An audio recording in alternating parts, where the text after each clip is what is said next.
About 6 o'clock, and if everybody would kind of kindly make their way to their seats, we'll get this meeting started.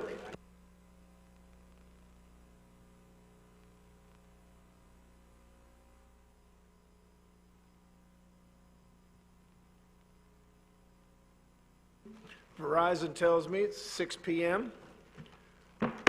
So I'd like to call the regular meeting of the Destin City Council, August 6, 2018, to order. First on the agenda, we'll have an invocation from Pastor Steve Ferris of First Baptist Church. Pastor Steve.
Just a quick reminder, if anyone in the audience would like to speak on any agenda item that is on tonight's agenda, you can still see Ray and fill out a blue card.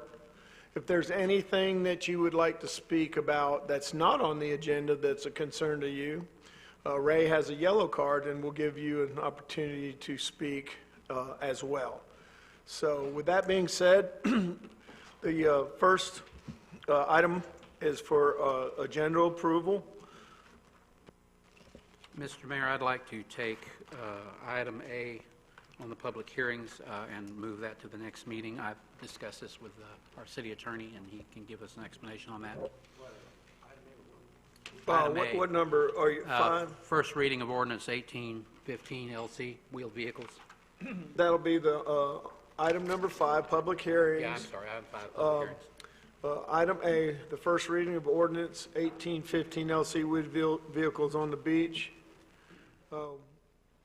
Burns, if you want to go ahead and we talked about. Councilmember Marler had some pretty good questions that I think the scrivener of the ordinance, Ms. Kopp, who just got back from Europe last night, would be in a better position to answer. And I think probably something, and I talked with her associate too, we think it would be a better idea to move to the next meeting when Ms. Kopp's back in town to answer it. So. Mayor, may I?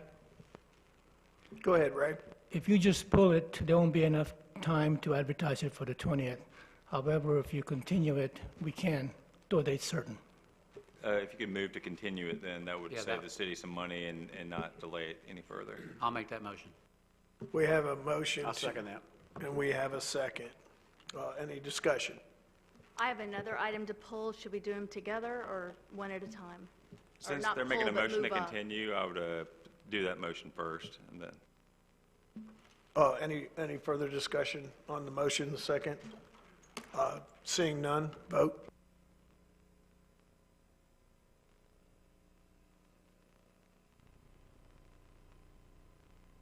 The vote is unanimous, so moved.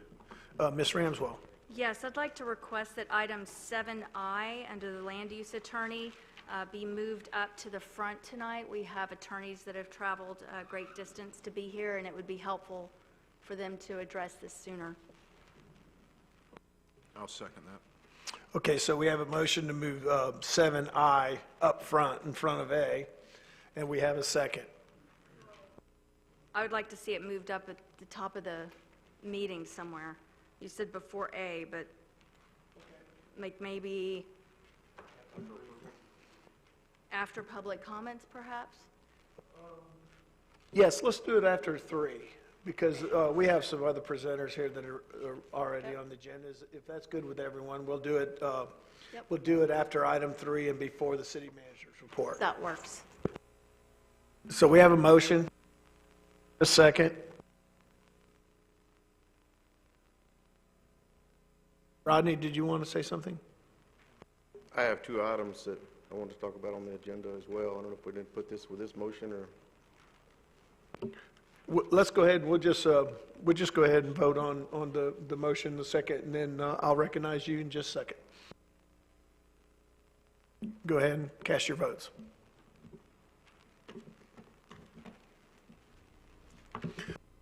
The vote is unanimous, so moved. Mr. Braden.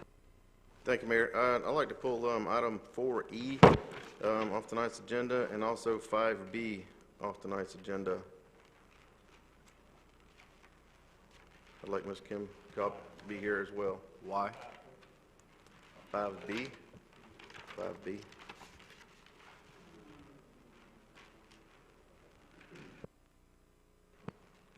I'll second it. Okay, we have a motion, we have a second. I have a question. Let's have some discussion here. Yeah, why are we pulling these? I'd like Ms. Kim Cobb to be here. For both? Yes. Okay.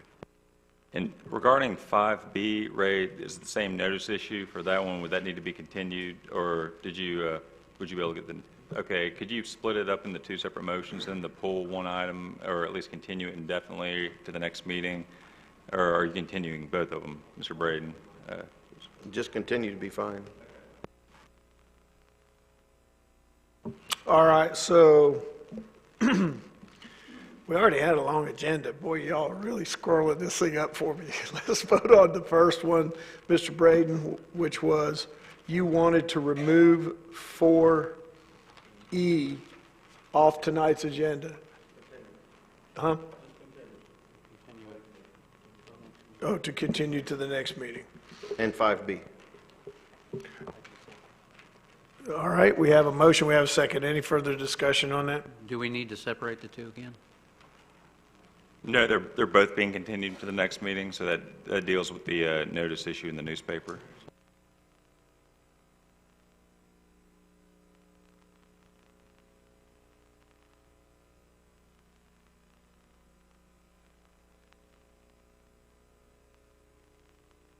All right, sorry about that. I'm trying to take notes. This happened so fast. So we have a motion, we have a second. Is there any discussion on the motion? Seeing none, we'll take a vote.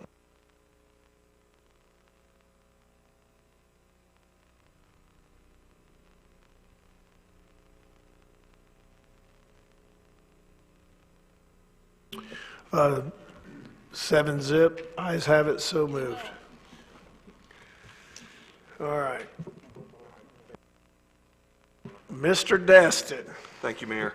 I'd like to have added to 7F under my name, I'd like to discuss the assignment of Mr. Schmidt to duties related to the Interim Community Development Director. I know we've got some ambiguity versus what is an assignment versus what is an appointment. I'd just like to bring it up for discussion purposes tonight, and we can see what the council thinks. I don't think we need a motion, or do we, Jeff? No, you don't. Okay. And Mr. Schmidt actually had one item he wanted to clarify on the consent agenda, I think, too. There is a scrivener's error on 6E, the consent agenda. 620 Gulf Shore Drive should actually be 605 Gulf Shore Drive. So noted, Mr. Schmidt, thank you. All right. We're almost 10 minutes in the meeting, and I think we finally have an agenda we can begin to work with. Motion to approve. All right. Under old business is approval of minutes. We still need to, Go. I'll second it. Somebody said motion to approve. I'll second it. Okay, we have a motion to approve of the minutes, and that is, should I read that, Jeff? Both? You don't have to read out all the changes again. All the changes have been voted on, so you can approve the agenda as it sits now at this point. All right. So we have a motion, we have a second. Any further discussion? Seeing none, let's vote.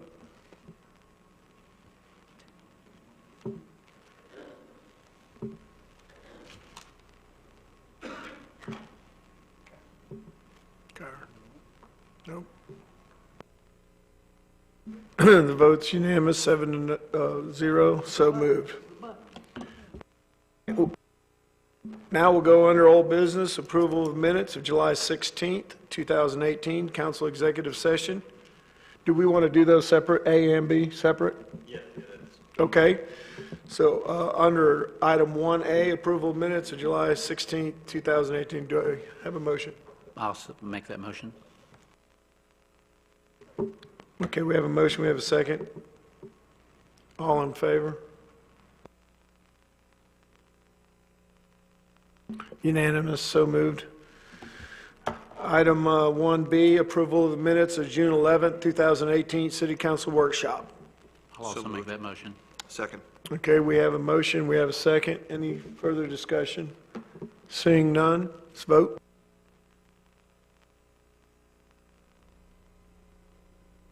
Unanimous, so moved. All right, we'll start the meeting.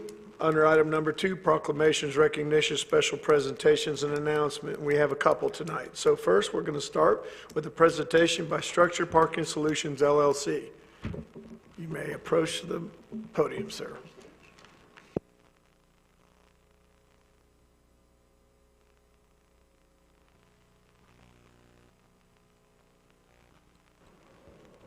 Doug, he's getting.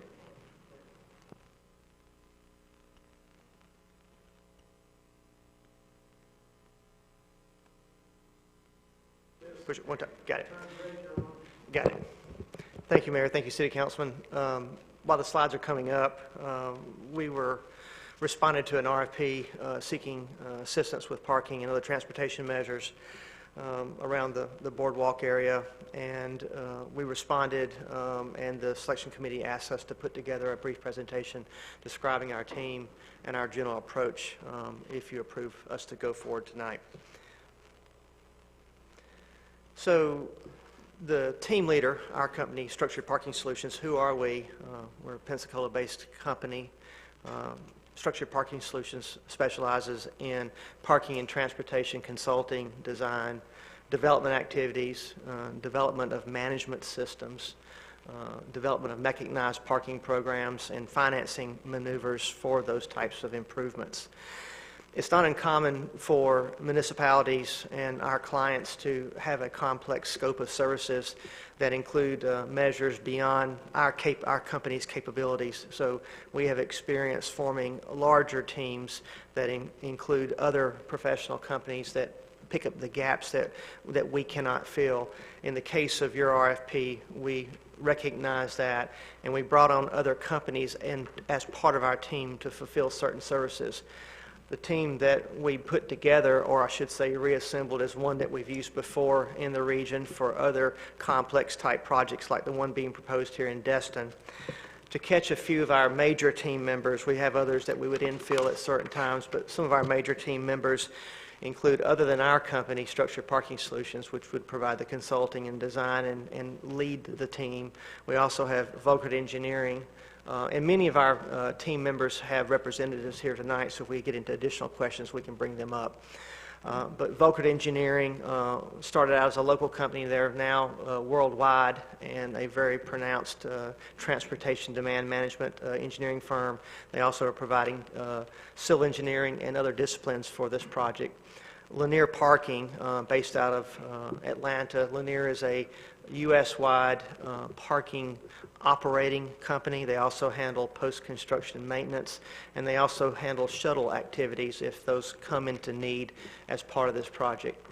Lord & Sons is a local construction company who's our construction partner on the team. Jerry Pate Design would be handling landscape functions for us if we get to that point. Beggs & Lane out of Pensacola is our legal advisor. Corporate Realty, Robert Simon is present tonight. A lot of our projects require, and this is the case for the city of Destin, require garages to be masked or shielded from public view by additional buildings, or at the very least to have a ground floor occupancy fronting major roads. We recognize that after reviewing your local code and zoning requirements that would be the case if we're fortunate enough to and decide that vertical structures are needed to satisfy your needs with parking and transportation. Therefore, Corporate Realty will be providing those services for part of our team. Lastly, and probably most important, we consider the City Council and the residents of Destin a critical and important partner in our team. So, the initiative itself, the purpose of this RFP that you put out was to make improvements to parking and transportation, again, and around the boardwalk area. When you're addressing parking and transportation, you cannot just attack parking and transportation. The approach that we use is that parking is the seat of the stool, but there are supporting elements that support those improvements and those endeavors. Those supporting elements include any combination of funding, a managed parking system, and managed doesn't have to be pay to park. You can have a managed system without it being a fee-based transaction. Street and pedestrian improvements, and then perhaps other portions of the city may need to be brought in. The point here is that you cannot look at it with blinders on and just address parking. There's many components that have to be looked at in parallel to parking to make this a sustainable and meaningful process. As we move forward, we'll be cognizant and sensitive of a lot of things. And I'm sorry for the small writing. I think you have these in your packages, and feel free to look down and read this if you need to. But a few of the more important iconic items that we're going to be very cognizant of as we begin to look at the best approach to help create benefits to your parking program are improvements for both residents and visitors. Those are two very unique user groups in a town like Destin where you have a high amount of visitor traffic. You cannot just address the visitor needs and not be sensitive and cognizant of the residents who made Destin what it is today. Safety is an important feature to address. We want to make sure that whatever changes we recommend don't quickly become obsolete. It'd be a tragedy for us to suggest improvements and 2 years later they don't meet the need or the demand. We want to be cognizant of sustainability, ecology, and then the economics of the program. We want to maintain sensitivity towards existing businesses and residences. We want to utilize technology. If there's a way that we can use technology to create solutions without having to get into the high cost of capital improvements and buildings, then we want to look at the technological side. And then lastly, we want to also be cognizant of electric vehicles, ride-share programs, and autonomous vehicles. All those are having fast impacts in transportation as it exists and as it evolves today and in the future. Our general approach, this is our general approach. First off, we've brought you a holistic team that provides you a single source of responsibility. The buck stops with this team, which we think is important, and other groups we've worked with find that is a very meaningful approach. Our first step, which I'll talk about more in a moment, but our first step is to perform initial due diligence, have stakeholder meetings, and basically come back to you, the City Council, with a letter of intent that, again, I'll describe a little bit more in just a moment. If the letter of intent is approved, then we'll continue to develop the master plan and the scheduling. As we go through this process, we'll constantly use our complete team membership to validate the master plan and the budgets to make sure that not only the improvements that we're suggesting can be designed and can be built, but more, or most importantly, that they can be paid for. So we'll also evaluate every possible means to fund these improvements. We'll continue to tweak and edit the master plan and work with city staff, but eventually what will happen is that we'll bring the collective finding back to City Council for your consideration, for your suggestions, and hopefully your approval. Now again, the first step that I talked about a moment ago, that's what I would reflect on. The first step is to select our team. Right now your committee has met, but we're asking for your approval and your selection of our team tonight. Once we are selected, again, we will go out and host some stakeholder meetings with the advice and the oversight of the city staff, I should say. We'll then, after we've had these meetings, we'll develop our own findings, and then we'll report back to city staff, and ultimately we'll develop a letter of intent. That letter of intent will be brought back to city council, and you'll consider that letter of intent. That letter of intent will explain the phased approach to our development goals, the goals of the project, the scheduling, and most importantly, it will outline any liabilities or responsibilities both to our team and to the city. If at that point in time, if this city council feels that our letter of intent is non-negotiable or you cannot work with us on it, we part ways, period, at no cost to the city. So at that point in time, we would either, again, enter into negotiations or we part ways. And again, at no cost to the city. So I went through this quickly. I would enjoy your questions, but again, we were asked to define the team and our general approach forward, so we're asking for your approval tonight of our team, allow us to host some stakeholder meetings, collect our due diligence, and then come back to you with a definitive letter of intent. That's what we're asking for. So any questions tonight? Mr. Dixon. Mr. Mayor, I think that this is such a big thing. Yes, sir. That I feel like for us to be up here tonight, I thank you for submitting this, and it looks good. I have read through it. But I think we need a workshop on this, maybe in 30 days or something like that, to be able to sit down and discuss this stuff and basically focus on this and to put our ideas out there. And I don't have a problem with recommending that you're doing whatever you're going to do that don't cost us anything tonight. But I do think that we need to basically spend some time and concentrate on just this. And so I would suggest that we would have a workshop here in the near next month or something like that, if that's possible. It's our understanding that the city has been discussing a transportation parking workshop for some time. And we have addressed certain people at the city, engineering and whatnot, and have suggested that the group to actually host that type of workshop, to lead that type of workshop, is a team like we have put together. So I could not agree more. We do believe that a workshop and bringing the public in is quintessentially important. It's just so important. But to have a workshop where you don't have a group of transportation professionals that are helping understand and hear the needs and the wishes of the citizenship, we feel like that's a very important endeavor, and we're willing to take that on for you and with you as a partner.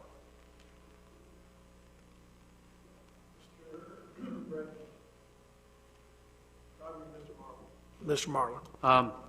Should we go with this, or go with your plan, or go with what is the estimated time that it would take to construct?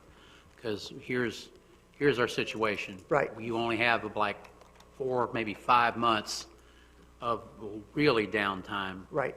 And so I'm curious to see, because luckily these will be above ground on both of these, because we won't be going underground. At least I don't think we are with the 5 stories. I think that's the way this was designed. So what would be the kind of a rough estimate of how long it would take to build one?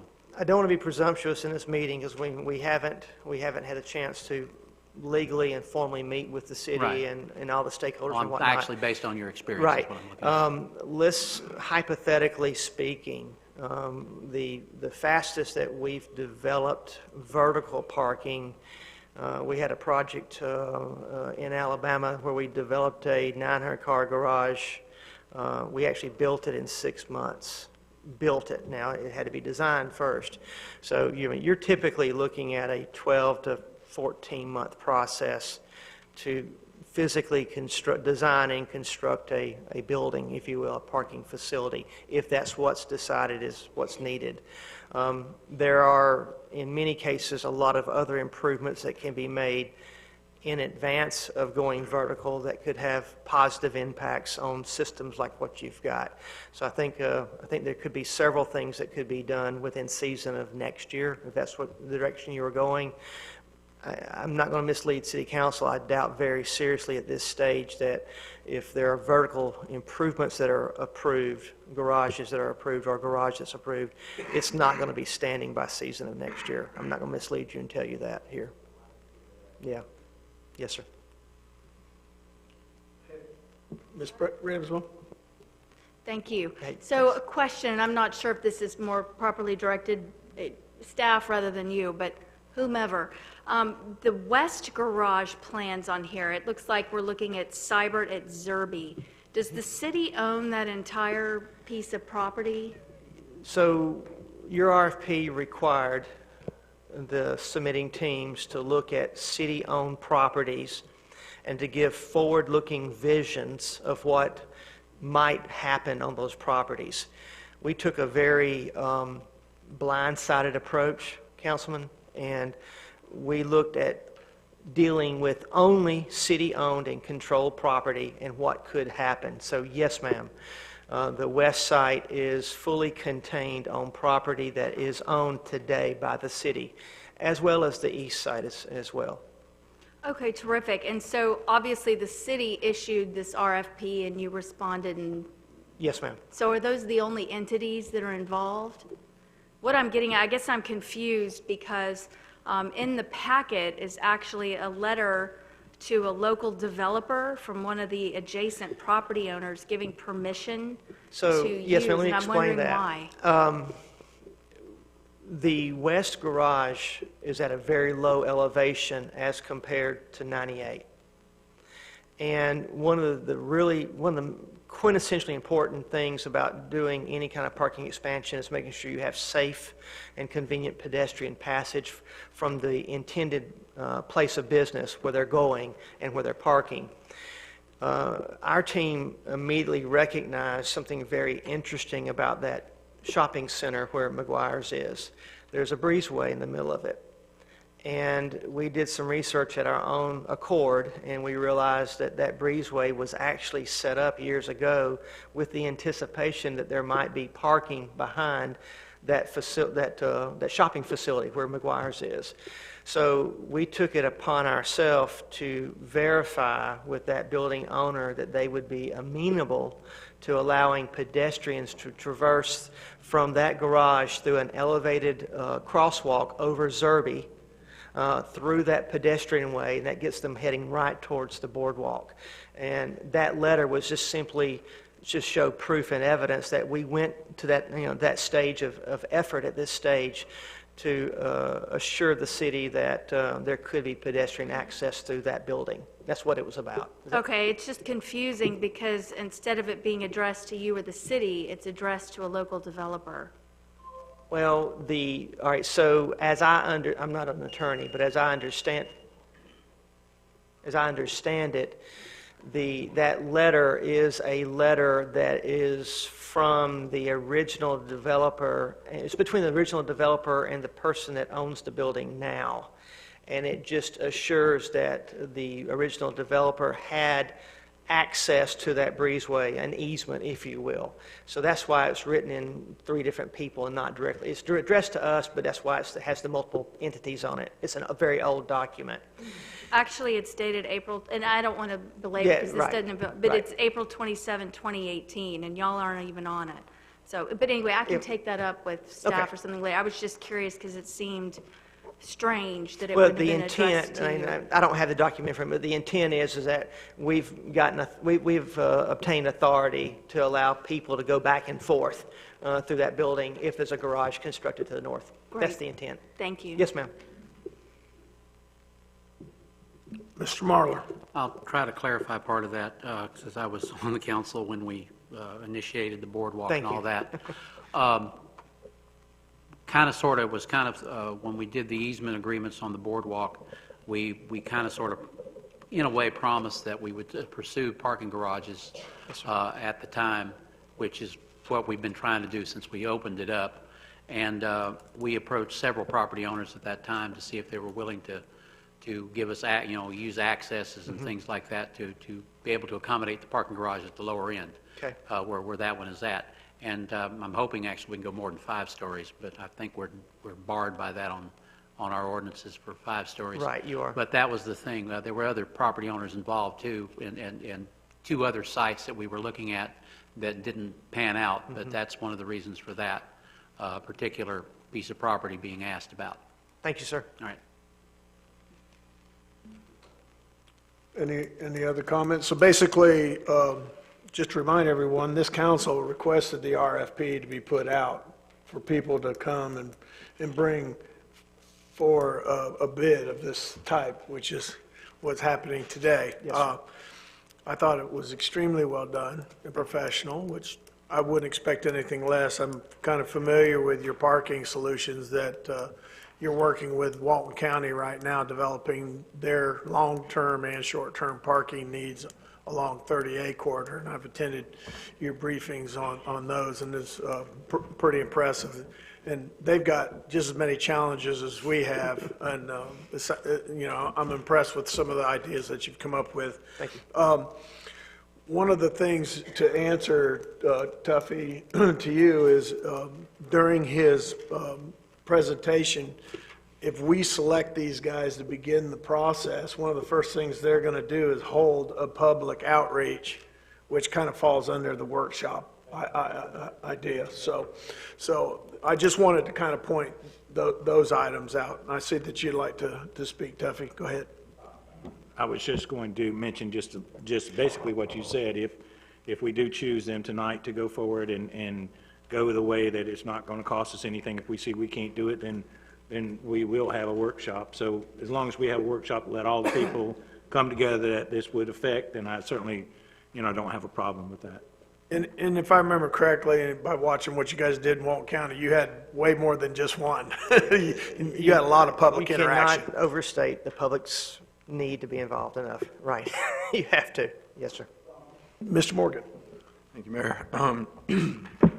So I don't know if y'all are looking for a motion tonight. I am. Okay. Is that motion along the lines of to approve this company to take the steps necessary to produce a letter of intent? Is that what we're looking for? That would be it. Yes, sir. Okay, so I'll make that motion.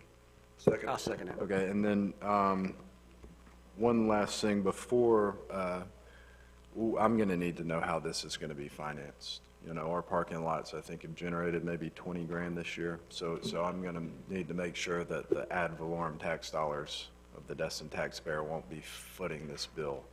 I think if you have time to look at the very back end of this document that he put together, they speak to that. That's just part of the process before.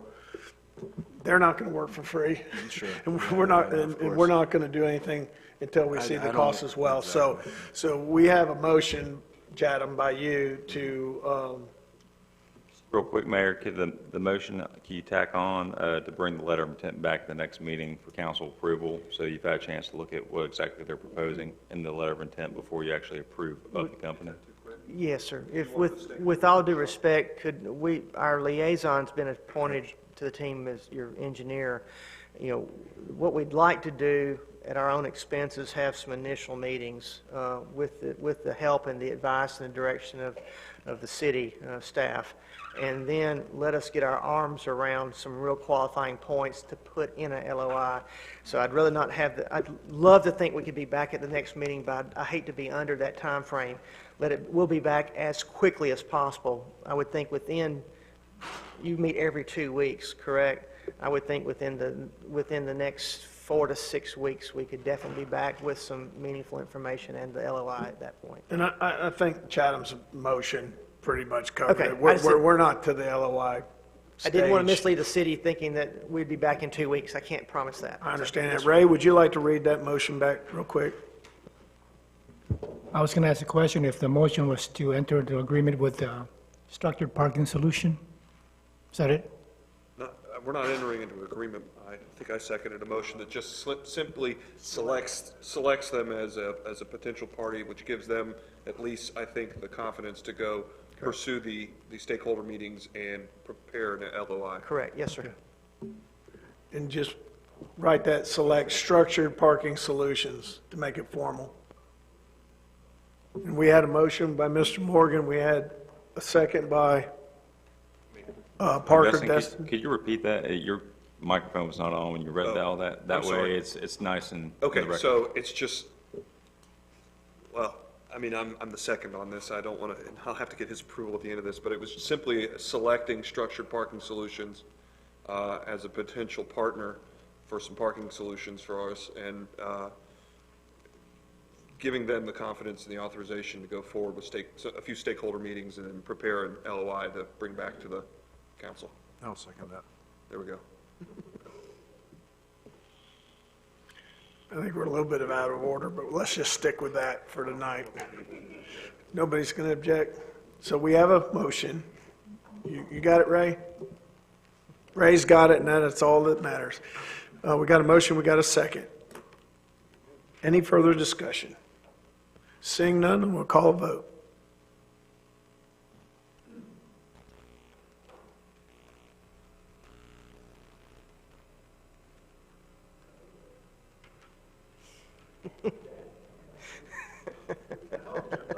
Vote unanimous, so moved. Thank you very much. Look forward to working with you. Thank you. All right, next up, under item 2, is a report by our Parks and Recreation Committee recommendations by our chairwoman.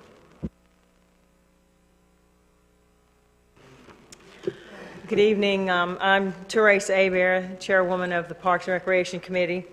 We came to you at the last meeting to let you know that we had found out from behind the scenes that the Restore Act was being put on hold based on the fire department wanting to add a lift and maybe an EMS and a station there. We have no problems with that. That's a great idea. However, in the Restore Act requirements, it's part of the 53-page document. The Department of the Treasury is issuing final regulations concerning investment and use of amounts deposited in the Gulf Coast Restoration Trust Fund, which is established to enable the tourist opportunities and revive economics. It will contain 80% of administrative and civil penalties, and it ultimately says that the temporary deviation from any of the operating schedule of the first submittal basically negates this request that we, the city of Destin, made in 2013 when Mel Ponder was the mayor. So this has been going on for years. So we had our monthly meeting, the Parks Department, the division, and so what we did was we put together a motion of what we felt would be easiest for y'all to absorb and turn around and make it your motions. The first one is a motion to recommend to the City Council that the Clement Taylor Park Restore Act grant submittal be taken off on hold status and instruct the county staff to immediately move forward for approval by the Treasury Department. This passed 7-0. The motion to recommend to the City Council that the Fire District substation be considered for construction at Clement Taylor Park after renovations are complete and Restore Act grant is closed out, also passed 7-0. And the reason why this is imperative is we were only one of 57 cities in the state of Florida that submitted for this beach, water access, family-friendly money to be spent to make up for what the horizon damages did to the many coasts. If we drag our feet any longer, the state will take this funding, which is free money from Destin, and give it to another city. So again, I implore you, for the residents and for the tourists, to approve this Restore Act funding request to get this pushed forward, spent, close out this grant, and then entertain fixing the fire department's opportunity to put a lift in there, an EMS, housing.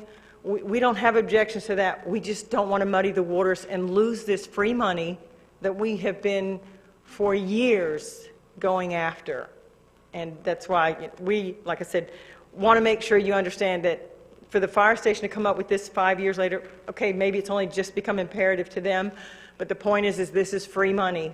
If we muddy the waters and put something in this Restore Act request, it goes back out to the citizens of Destin for 90 days to look at, And in that 90 days, the state treasurer could say, you've taken too long to do something with this, Destin. We're going to give it to one of these other very implored cities that wanted this money to start with.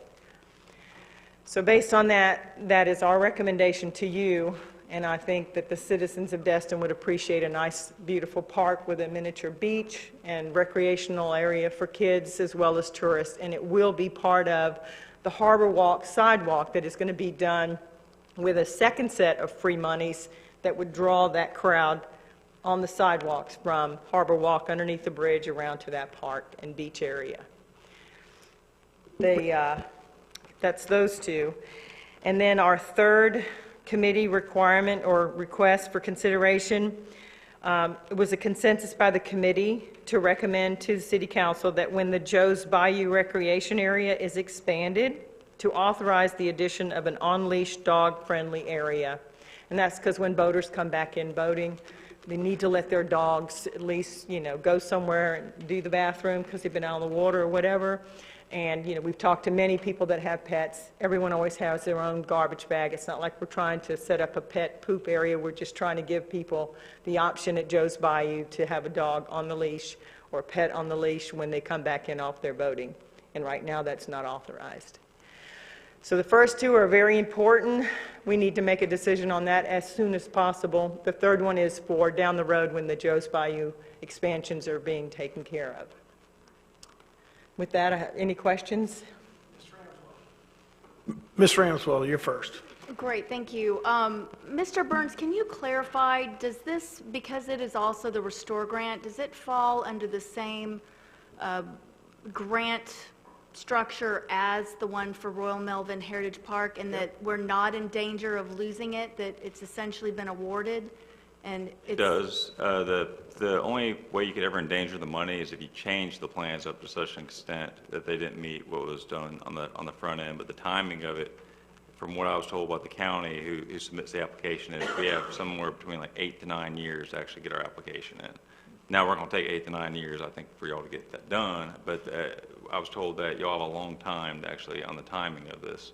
The more important issue, the county actually said before we submit any more applications, we need to update our procurement policy to be what's called 2 CFR compliant, or the Restore Act will distribute the money to the county and bypass the city on the distribution side, and the city will never actually be in control of that money in any way, shape, or form. So I don't know how long that would take to update the procurement policy, but I know the county did update theirs recently, and if y'all need help doing that, I could help staff out if they're shorthanded on that.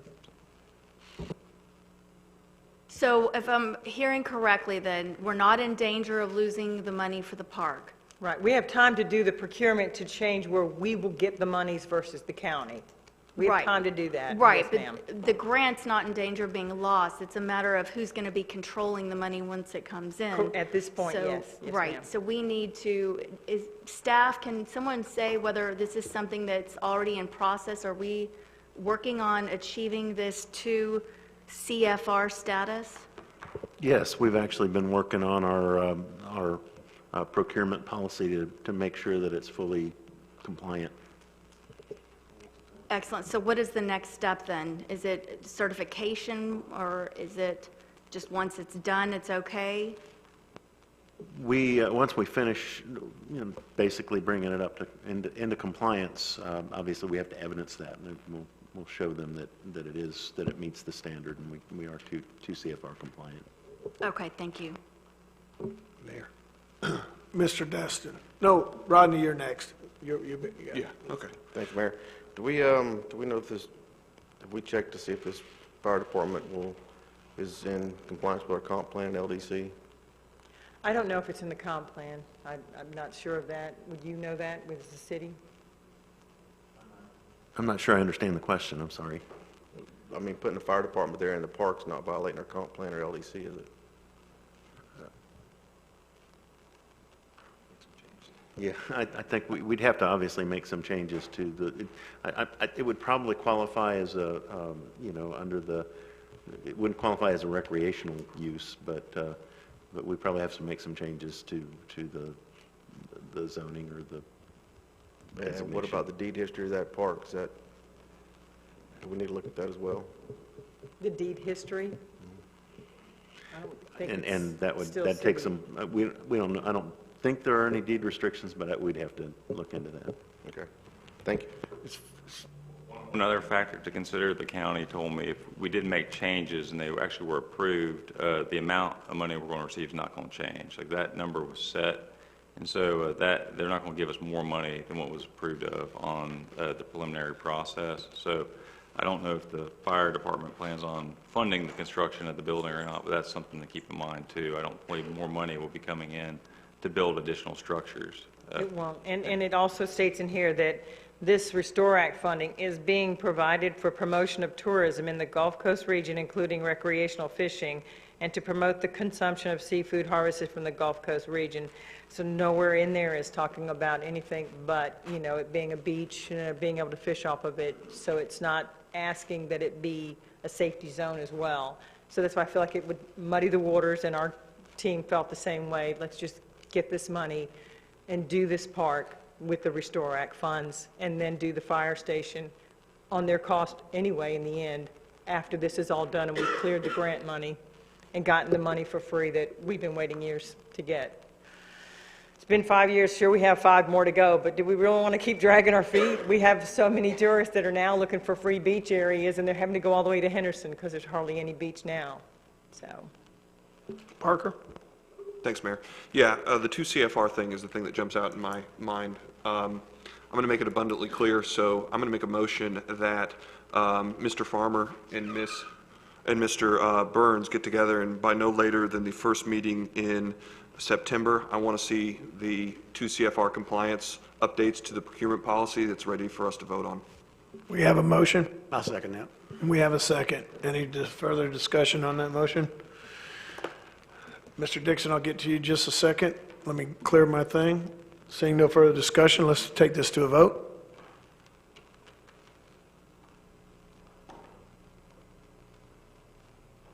Ayes have it, unanimous. So moved. Mr. Dixon.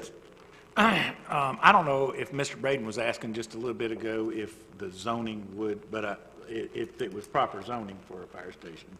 But I think fire station, EMS stations, and police stations are basically exempt from the majority of the zoning requirements. I do remember back whenever we originally built the fire stations in 1997, the stations where they're located now, we did have to go through a process, and I think in that process, the zoning was allowed for fire stations to be basically wherever we thought we needed a fire station. One of the things I'd say is that we have the fire department here tonight. Basically, all fire commissioners are here. We got the chief here. We got battalion chief here. I'd like to hear what they have to say about it. But my major question is that in the other park that we're building, and I can't even, I know it's a Destin Park, but I can't remember the name of it, Leonard Destin Park. Leonard Destin. Yes. We have a commitment in there that we got 10 years of funding for the maintenance of the park. So basically, that grant won't be closed out for 10 years. Am I right with that one? Yes, that's a separate grant. I know, but, right? That's correct. Okay. Do we have any, on this particular park, have we got any time constraints as to when the grant could be closed out? Let's just say that we said tonight that we wanted to go ahead and get this money applied for and do everything that we needed to do, and I know we're not going to do that tonight, but we could do that and say we get this park built. Would there 2 years from now or a year and a half from now, would there be any restrictions for us coming in at that time to say, now we want to work with the fire department, and then somebody say, no, you can't because you had this grant and you used this money for this? So are we going to be in a bind after the fact if we allowed it to go through like it is now, or how would that work out? I would recommend on the front end, I know that might set the project back a few months, but I would recommend communicating with the Restore Act as to what their flexibility would be on adding a fire department before you submit the application, because in the Royal Melvin Park, there's some pretty strict guidelines on that one, on the funding, and they might put the same type of covenants in place once they actually fund it, and so you might be precluded from putting a fire department building on that property. So it wouldn't hurt. You have time. It doesn't have to get built in the next couple of years. I mean, I think y'all want to break ground in the next couple of years, but it doesn't have to break ground this winter. You could probably get an answer back from them in time to satisfy everybody, and to know whether or not you are locked into not having it or not having it on the property. One of the things I don't want to do is I don't want to rush into this and then find out after the fact that because we did rush into it, that we could not allow this. And, you know, and to be honest with you, if it delays it 3 months, as long as we're not in jeopardy of losing it, I'd just soon delay it a little bit. So, you know, that'd just be my opinion about it. I would recommend making a motion maybe to have someone reach out to the Restore Act to discuss the additional plans, either, and maybe work with the fire district to do that, if that is your intention to do. That would be my intention. I'll make the motion, but we already have a motion on the floor. So do we need to? We don't? We're good. Give me a second, Tuffy. Jeff, and I think this is Tuffy's about to make the motion. I think it's a good idea because you've been reporting back to us about the grant and whether it's safe or not safe. And that's putting yourself in pretty bad jeopardy if your understanding isn't as clear as you think it is or we think it is as well. So I think this is a tremendously good idea to hear it straight from the horse's mouth. People that are controlling the purse strings. I worked on the ORAC committee for 2.5 years that put together the matrix to decide who gets these projects and grants through the restored funding. And I do know that there's a whole bunch of people that have applied for these. And some of the things that's taking place here is almost like a car on 98 that didn't pull off on the hard gravel. They got off on that soft sand, and it just seems like we're spinning our wheels. And the longer we're spinning our wheels, 2013, I think is what you said. 2013, yes, The sir. longer we spin our wheels, the more and more people get involved in what needs to be done to get out of the hole. Now we got a fire department thing that I wholly support, but I like the idea of going ahead and getting this park built when the grant's closed out, then doing the fire department thing, not putting anybody at risk. Same thing with our heritage park. Same thing's happening. It's almost like we're playing Russian roulette with millions and millions of dollars, and no one clearly understands exactly what's at risk. So I really want to entertain your motion, Mr. Dixon, because I think that's where we need to go next before we go any further with all these parks and all these grants and all this funding.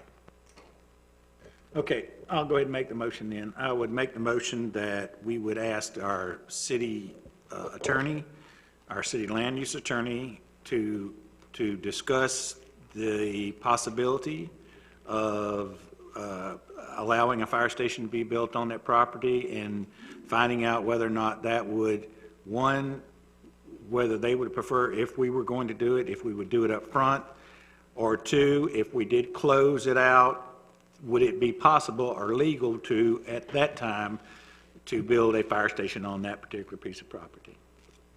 Second. Second, I couldn't. Okay, we have a motion.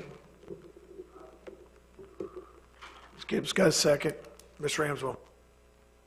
So I have two questions. One is something that you brought up, and the second one is, aren't most fire police stations and even our facilities zoned as government, land use attorney or development? Institutional. Institutional? So what is this currently zoned? Is it institutional? Recreational? I believe it is institutional, actually. This restore grant is recreational. I'm talking about the piece of property itself. So then that would not be a problem. The follow-up question I have is, you had mentioned something about the possibility of having a dog area. This is the 3 different motions we made at our meeting. The third is the dog on leash added to the Joe's Bayou when they increase the size and parking, et cetera, to allow, they add that to part of that recreational use. And it's really further down the line right now. It's not something that was going to be addressed and locked in tonight. It was just, we wanted to make sure that you knew we wanted to recommend that Joe's Bayou Recreation Area, when they expand it, they authorize the addition of an on-leash dog-friendly area. It looks like you've got some committee members.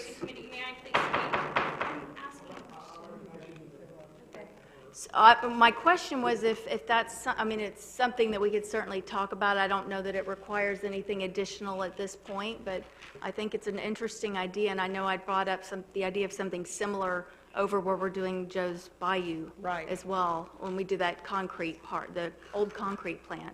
Well, I was asked to at least bring this as a small bring this up, and we will have a full report, but they don't want us to report on this tonight. They wanted to get this Restore Act taken care of so that, since we got blindsided, we could at least try and get this approved, but it's going to be on hold, I guess, still. We have a motion in a second, and I don't see anyone else up for discussion. What motion I was searching for, folks, was to make a motion to get people that are in charge of the money, the Restore people themselves, here to explain how the funding works, what the risk factors of changing plans or delaying it, what our true timeline is, because we've been talking about this since I've been elected, and I'm still confused. I don't know how it all plays out. There's people in our advisory panel, they're worried that they're going to lose the funding altogether. And they're supporting the fire department, but they just want to get the park built first. I don't mind amending my motion, but I don't know if they will come. I can't say that make them come. Mr. Mayor, I'd like to make a correction. Actually, the zoning on the Clement Taylor Park is recreational. It's not institutional. All right, thank you. No, we'll go ahead and vote on your motion because it's a standalone motion on really a totally different subject. I was just bringing it up the point that after we vote on this, I would like to entertain a motion that we get the facts.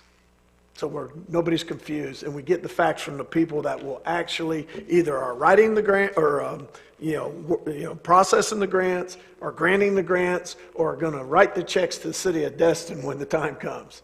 So, without any other discussion on the motion, Mr. Morgan. Yeah, thanks. I think I've gotten enough clarification from our city attorney that we're not at risk of losing the money. He's a smart, capable attorney, and I defer to him. I would though, think we should invite them to a council meeting to make you feel better, Mayor, about it. I think that's a good idea, actually. And in no way am I questioning your intelligence, professionalism, or anything that's not like how I that. take it at all. You're a straight shooting guy, but I don't know. That's the reason I'm bringing it up. So basically, I'm confused with the situation here. Let's go ahead and. Did we want to, there are some members here from the committee. Did we want to hear from them? Yes. It's not going to change that. Well, I just wanted to Hold clarify on, because Mayor, what you Mayor, said I was want to, incorrect. Mayor, we got to get this meeting back on track. We call the question. Hey, we have a call to question. So let's vote on the motion.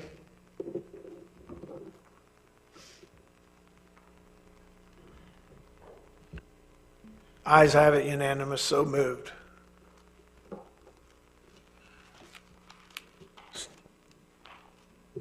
So I want to go right back to the motion that the advisory panel moved to move forward with Taylor Clement Park. Would you like, committee member, just, Another meeting, that's fine, I can clarify. I just, what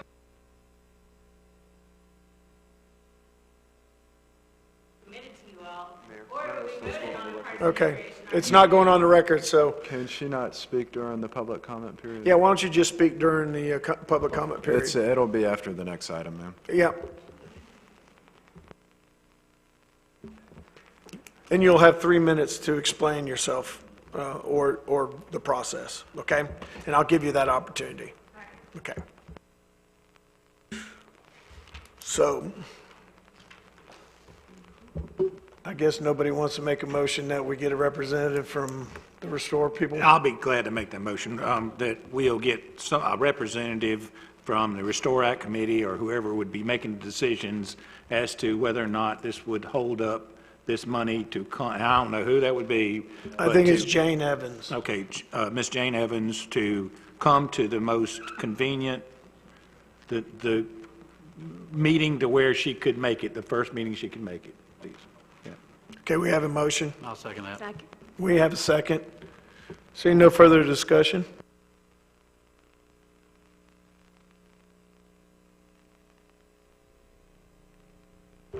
Ayes have it, so moved.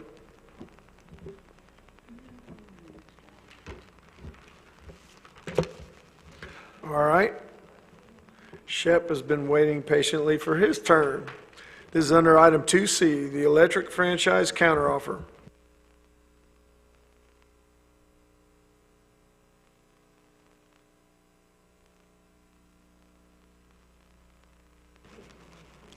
Thank you, Mr. Mayor, council members. Good evening. I'm glad to be back. I believe that earlier today, or possibly late yesterday, you received red lines of the franchise agreement and the supplemental agreement that we, being the remaining members of the negotiating team, Councilmember Destin, Mr. Burns, and myself, recommend that you authorize us to send as a counterproposal to Gulf Power Company. These are red lines against the versions that we presented to you before sending them to Gulf Power on February 2nd. So that's where these, that's the origins and origins of these documents. We met with Gulf on franchise issues on April 11th. We met with them again on undergrounding issues on July the 10th. In consultation with Council Member Destin, City Attorney Burns, and myself, we have the goal and intent of maximizing value and maximizing protection for the city of Destin, your individual citizens, and your businesses. With those goals in mind, we came up with the proposed counters that you have before you. There's some gives in Gulf's direction in these documents. There's some continued asks in favor of the city, your citizens, and businesses in there. We believe that it's best to seek, we debated whether Councilmember Destin could just go ahead and send it, but we thought it best to seek and obtain the council's approval before we send that off. And with that, I would like to walk through the red line of the franchise agreement first, and then walk through the red line of the supplemental agreement. This is not going to take a long time. In Section 1 of the franchise, we changed the term from 20 years to 15 years.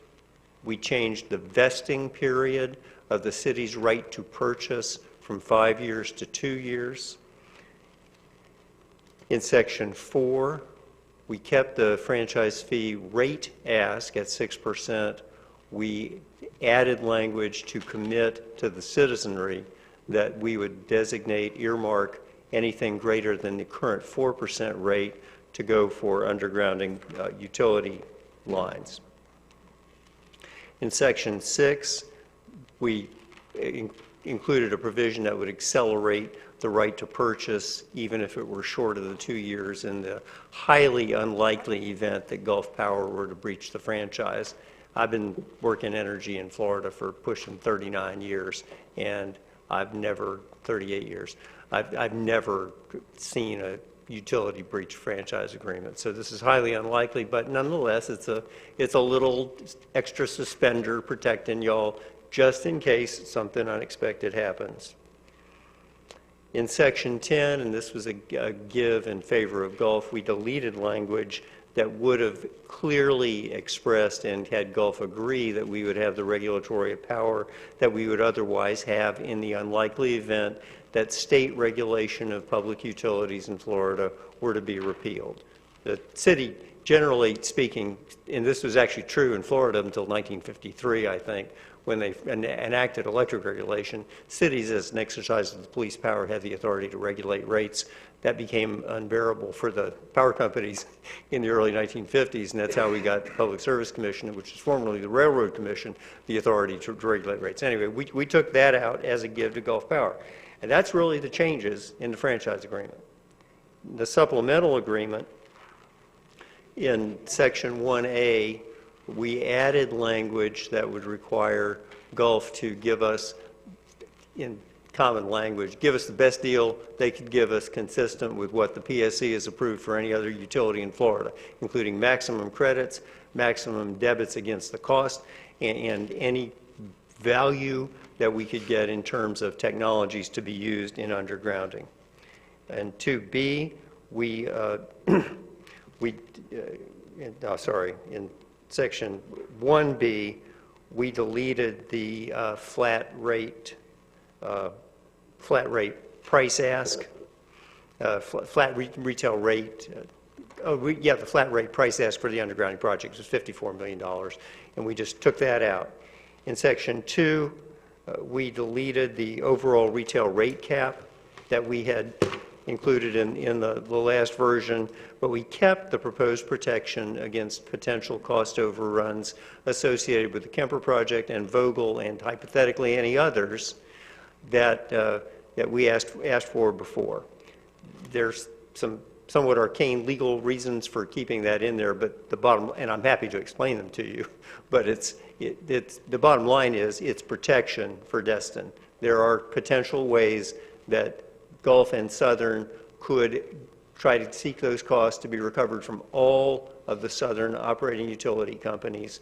And for the foreseeable future, even if the NextEra acquisition of Gulf Power goes through, Gulf will remain for an indefinite period of time, according to my best intelligence, an indefinite, unknown period of time, a participant in the intercompany interchange contract. So that's why that's there. It's to protect y'all. Hold on one second, Shep. Do you have a question you'd like to ask Shep right now? Yes, sir. Yeah, one of the questions I have is that, and I can't remember the name of the company that this is going to change into. It is not going to change. It is going to be Gulf Power Company. Oh, it's not? It will be owned by an affiliate of, it'll ultimately be owned by NextEra Energy, which is the parent corporation that owns Florida Power and Light Company, NextEra Energy Resources, and a whole bunch of other companies. So the name is not going to change? That is correct. So the verbiage on the contract that we're trying to get through, it doesn't matter what it says. If it says correct. Gulf, it doesn't need to say the other name. It's going to be Gulf Power Company. Okay, thank you. Yes, sir. We deleted Section 3, which had some provisions asking Gulf to agree to do some stuff with LEDs. We deleted Section 4, which asked them to support renewable and sustainability provisions. And in Section 5, we kept the accelerated vesting of the right to purchase without respect to the 2-year minimum vesting if they were to breach this supplemental agreement. If they agree to it, they'll abide by it. I'm not concerned about it. But again, you know, it's my job to try to find protection for you, and that's what I did. So the issue, if I got this right, Jeff, is that we would like some signal of consensus or something from the council for us to send this as a counter to Gulf? Yeah, we need a motion approving, giving authority for you to convey it to Gulf Power. Okay. All right, Mr. Braden. Thank you, Mayor. The additional 2% on the franchise fee is going to be earmarked for undergrounding. What else is coming from Gulf Power as far as undergrounding?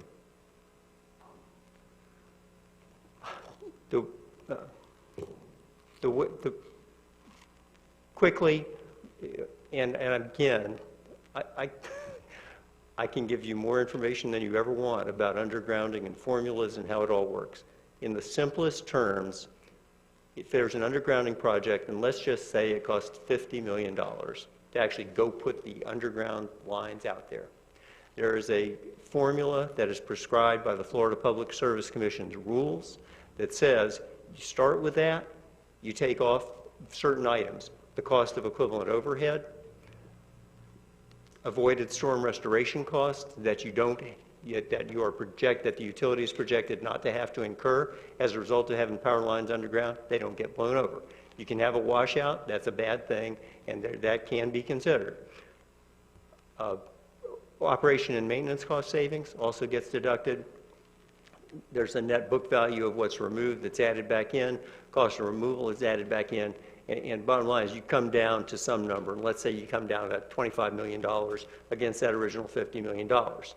In the general scheme of things, the utility will collect what's called a contribution in aid of construction, or CIAC, from the applicant, the city of Destin in this case, of $25 million. They'll invest the other $25 million. That goes into their base rates, and all customers on the system pay for it. They would be $50 million except for the credits that I described that are completely appropriate. They would otherwise have to spend the money on new overhead. They don't have to spend that, so that's a credit. They save money on storm costs, and they save money on O&M.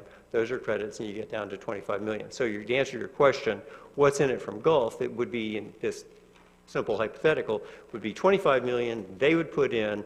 It would ultimately be rolled into their base rates that would be paid by all customers. The 2% franchise fee revenues would go to pay off the 25 million that I'm using in my example. You bet. Yeah, so what we're looking for here is a motion to tell our negotiating team that this is a counteroffer that they can submit. I'll make the motion that we take this counteroffer back to Gulf Power and with our negotiating team and see what we can get done. We have a motion, Second. and we have a second. I'd like to get Mr. Destin's opinion on this since he was part of this. Go ahead, Mr. Destin. Sure. My opinion is this is a hell of a good deal for Gulf Power, and it's a good deal for the city of Destin, and they should probably take it without trying to nitpick us to death with a bunch of counteroffers. That's my opinion on this. So we'll see what they do and how they react. I know they're not here tonight, but I'm in full support of what's been proposed so far. Thank you, Mr. Destin. Seeing no further discussion, let's go ahead and take this to a vote.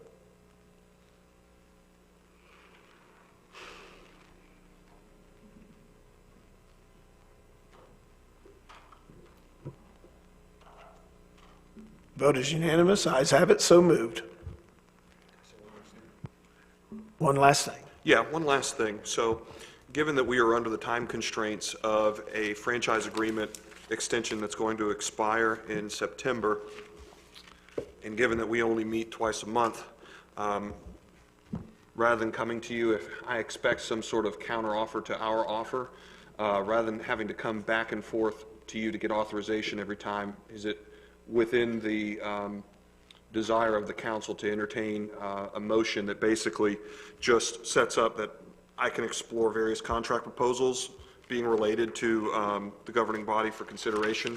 And I think that should streamline this process, because we basically sat on this offer for a couple weeks when we could have transmitted it, but for following this sort of rubric. So to that end, if I make a motion to that effect, I would like a second and the authority to continue so we can streamline this, so we're not in the 11th hour in September and I'm bringing you a counter offer to a counter offer, and we're caught sort of sitting on our hands with a deadline approaching to where we've either got to accept something that we wouldn't otherwise accept because of the deadline, or we're left in the unenviable position of exercising our purchase option so we don't lose it. In that motion, Mr. Destin, I'd like to make sure that final approval Clearly comes before the council. Just add that just for. You need to rescind your negotiation authority too. You're going to do fact finding, but you do need to rescind that to be able to reach out to them and talk to them in the manner that you want to do. Sure, yeah. So I'll rescind my negotiating authority, and I'll narrow it to only exploring various contract proposals and proposals being related to the governing body for consideration. Second that. Okay, we have a motion, we have a second. Do we have to make sure, well, I guess the mayor actually executes the actual, signs the actual contracts, right? So you'll keep him appraised? Oh, yes, of course. Okay, we got What will happen, just to kind of explain, Councilmember Marler, Mr. Destin won't be able to counter offer Gulf Power, but he'll be able to go get a bunch of counter offers from them and bring them to you for your consideration. And that way, since we're kind of under a time crunch, he'll be able to get multiple communications from them as opposed to having to bring one back at a time, and which might slow the process down at this point. Any further discussion? We have a motion, we have a second. Let's go ahead and take this to a vote.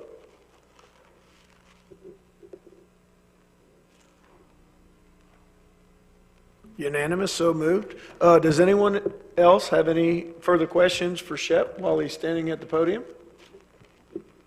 You may be excused, sir. Thank you very much. Great to be here. Thank you so much, Shep.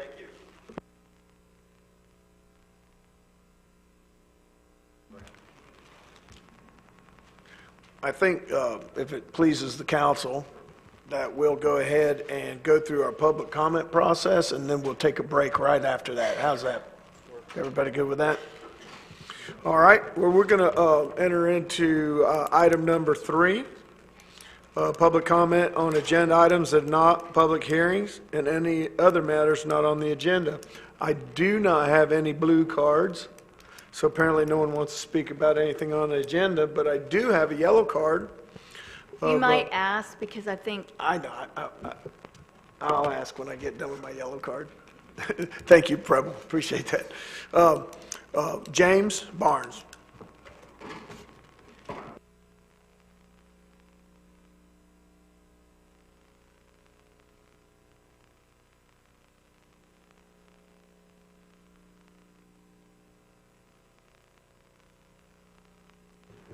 Good evening, City Council and Mr. Mayor. It's good to be here in Destin.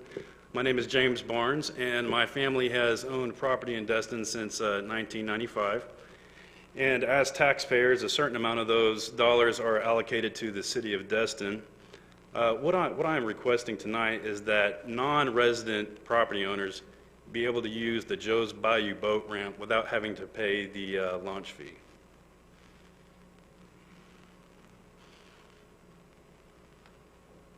That's it.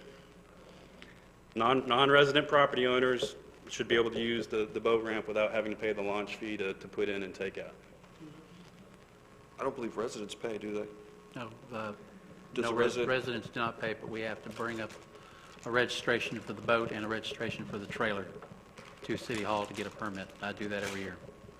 I mean, I'm not opposed to talking about it at a future meeting, because I think it's an interesting concept, because they are paying taxes, but if you don't simply live in Destin, you're using the boat ramp just a couple times a year, could that not be a perk?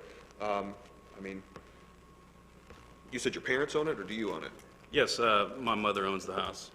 Okay. And last year, she paid over $700 to the City of Destin as a part of her property taxes, and But she doesn't live here, she lives out of the city? no, we're not residents of Destin. Well, we're going to have a budget meeting on the 13th, I believe it is. I think we could include it in that as part of looking at the Yeah, I mean, we can't do fees. anything to cut our revenues in half or something like that, but I mean, it's worth exploring.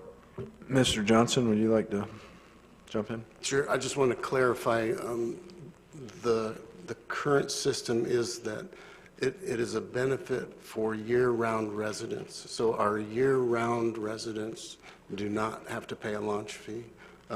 Anyone short of year-round does currently have to pay a launch fee. Okay, well, that's a current ordinance, right? And so what Mr. Barnes is bringing up, the fact that, hey, I'm a property owner too, a tax-paying citizen. I just don't hang out here 12 months out of the year. Okay, thank you.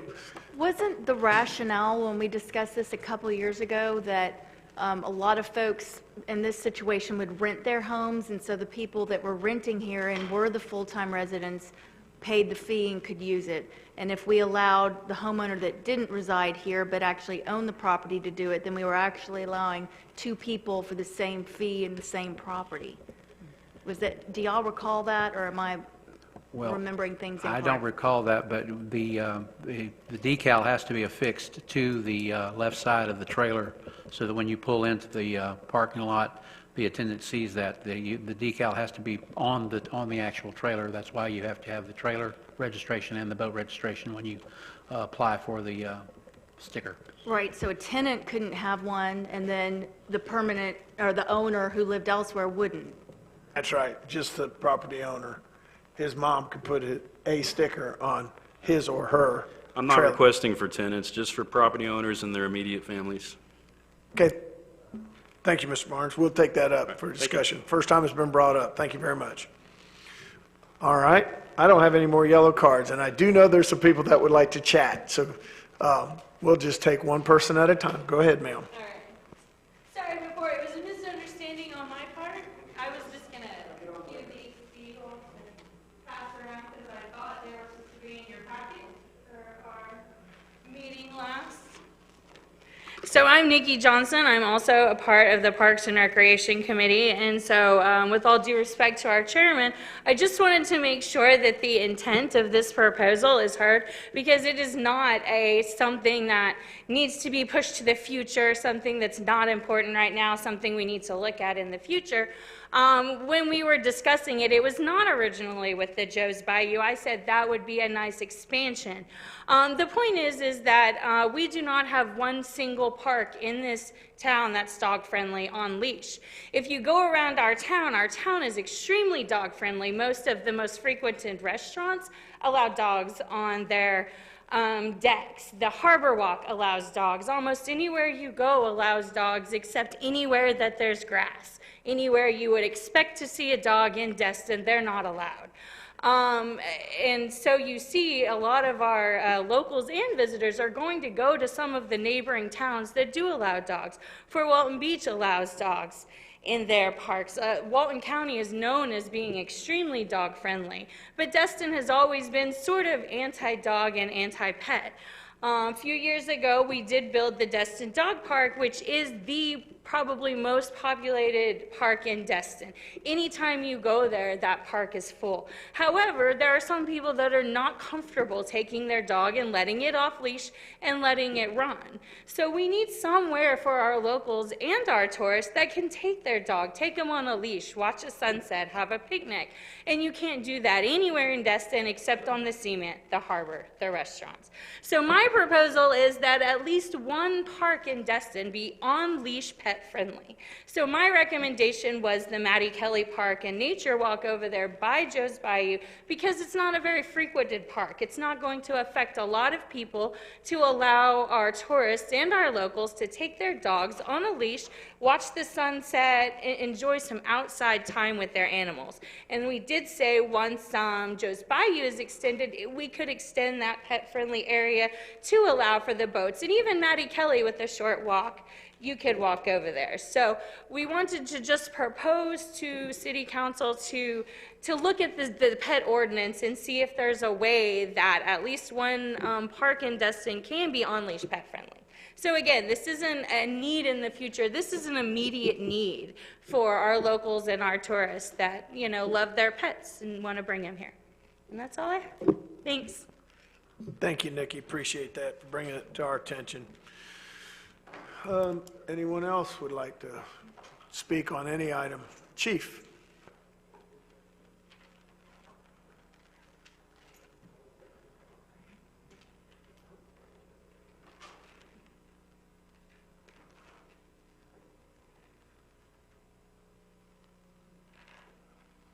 Yes, I know I don't have a lot of time, and I don't want to take up a lot of your time. I know this topic was discussed heavily earlier. I would like to hand you a letter, if that's okay, if I can approach that. Okay.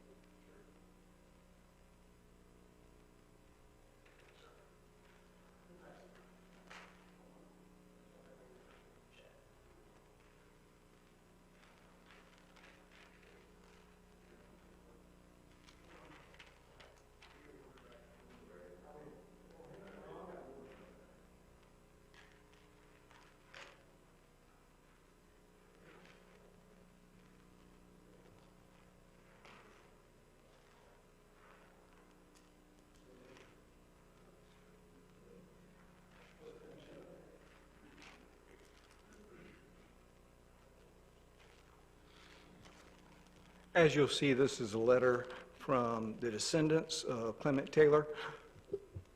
We felt it was very important that we contacted the descendants of Clement Taylor, for whom the park's named after, and get their feelings and thoughts on being able to place a fire station at that park, seeing as how it's named after one of their relatives. And you have that letter before you where they support us placing the fire station at Clement Taylor. They think it would be a fitting representation and tribute to their ancestor. So that's the letter you have in front of you.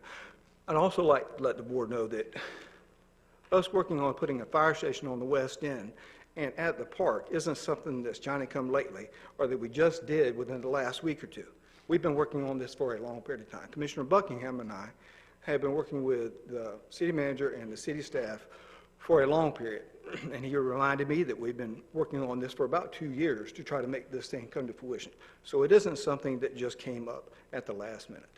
Just wanted you to be aware of that. It's not that we tried to put something out there at the last minute and try to push something through. We just feel as though the safety of our residents and citizens are paramount.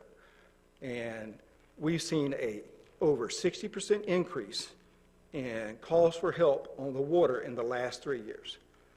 Waiting and pushing something off for a period of time for another 3 years, or however long it takes, could see an increase of another 60%.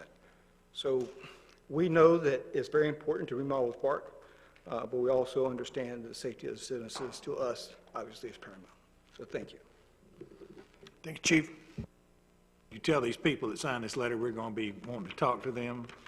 Yeah, there'll be question.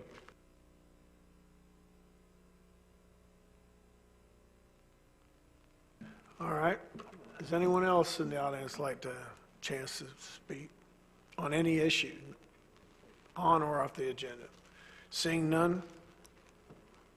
Last chance. Seeing none, we're going to move forward with this.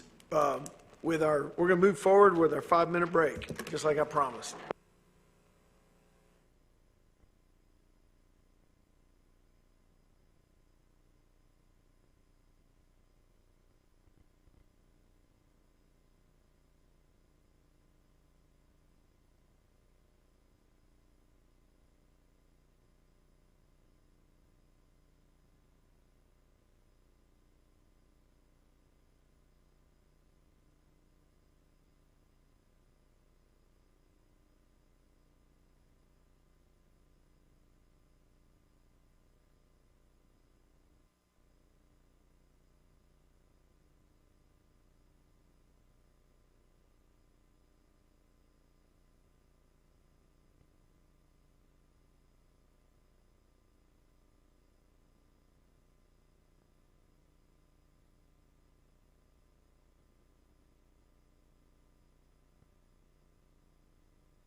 Could everyone make their way to their seats?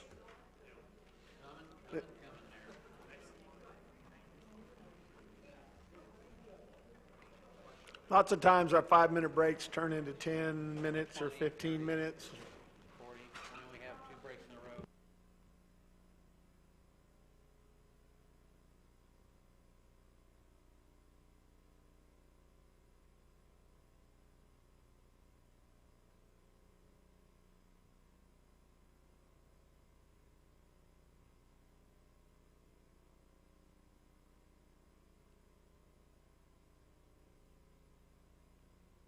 All right, we have everybody's almost seated. Council members are seated, so we'll get this meeting back online. We're cooking right along. We've had a really full agenda tonight, so let's keep going. Item number 4A, third quarter financial investment Mayor? report. No, we moved up. Oh, we did, didn't we?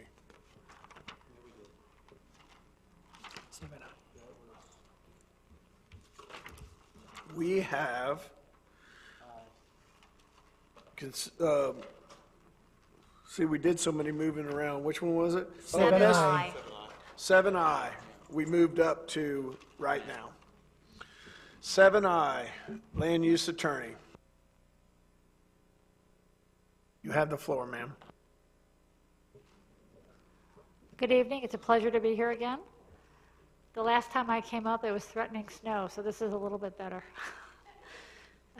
The issue tonight, David Theriaki is here with us tonight, and I would actually like for him to explain there was one small change to the agreement that was reached with his client, and I think he would be in a very good position tonight to explain that. The small change that occurred also meets with the approval of Kimberly Kopp, your land use attorney. So with your permission, I'd like him to take the floor. Go ahead, Mr. Throut. And City Council members, David Theriak, I appreciate the opportunity to address this issue. There was one little tweak that we added to the settlement agreement, and it pertains to Mr. and Mrs. Graham Hill. Mr. Hill is in a wheelchair. He's been wheelchair bound for about 33 years. He has a permanent disability. You recently, as a city, increased the flood elevation requirement to 2 feet. It was 1. With the new FEMA map, if it remains at 1, he believes he can bring his bottom floor into compliance. He just needs 8 inches in order to bring the building into compliance with the new FEMA stuff. His bathroom on the top floor is not ADA compliant. He can't make it ADA compliant.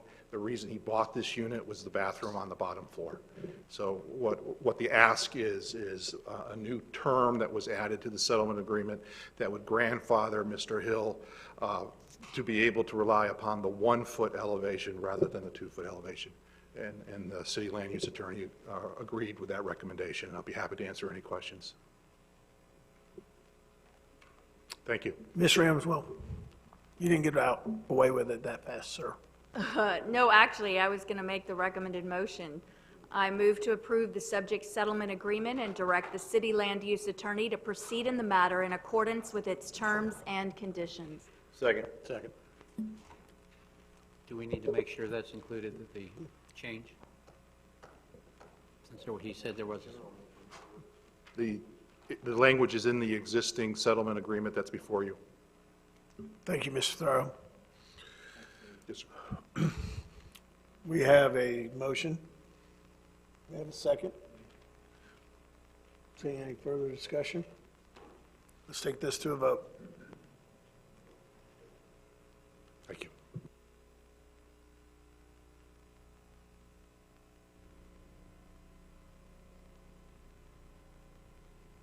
Ayes have it. You can tell your client.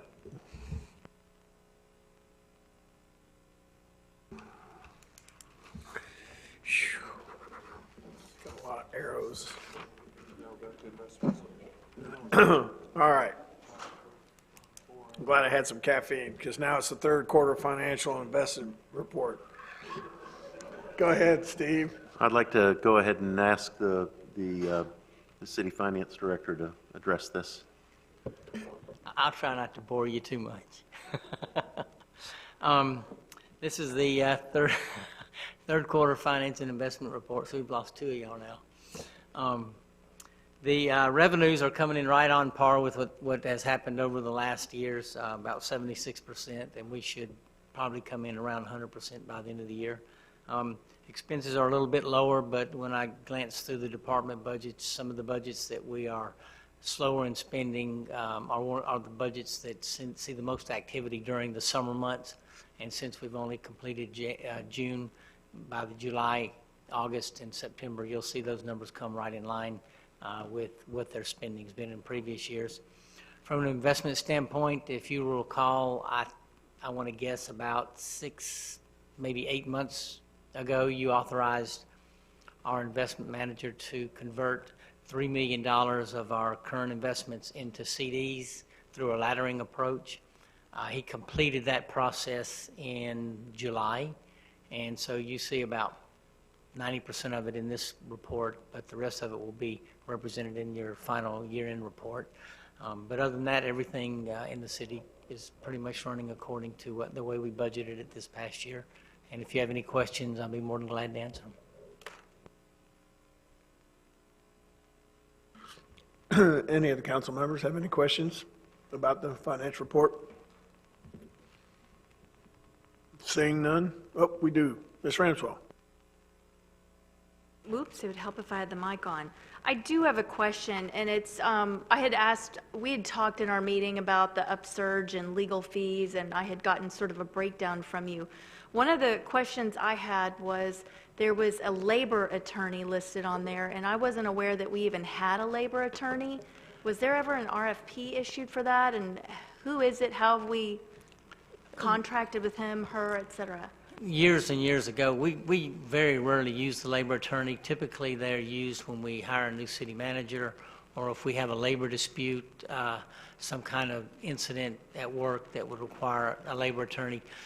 We don't spend normally more than a couple $1,000s a year with that attorney, so it's not really from a percentage of spending, it's really not even a blip on the map. And then the category other legal, what is that? That would be for lawsuits and things of that nature that are outside of what the regular attorneys are contracted with. Okay, thank you.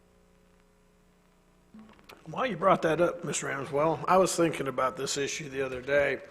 And maybe we could get the staff to, Mr. Farmer, if you would, I'd like to see either some research or a little history, maybe even the net positive or net negative benefit of the difference between having agreements with our city and or regular city attorney being billed on an hourly basis versus a monthly or yearly amount. I think that's been done in the past.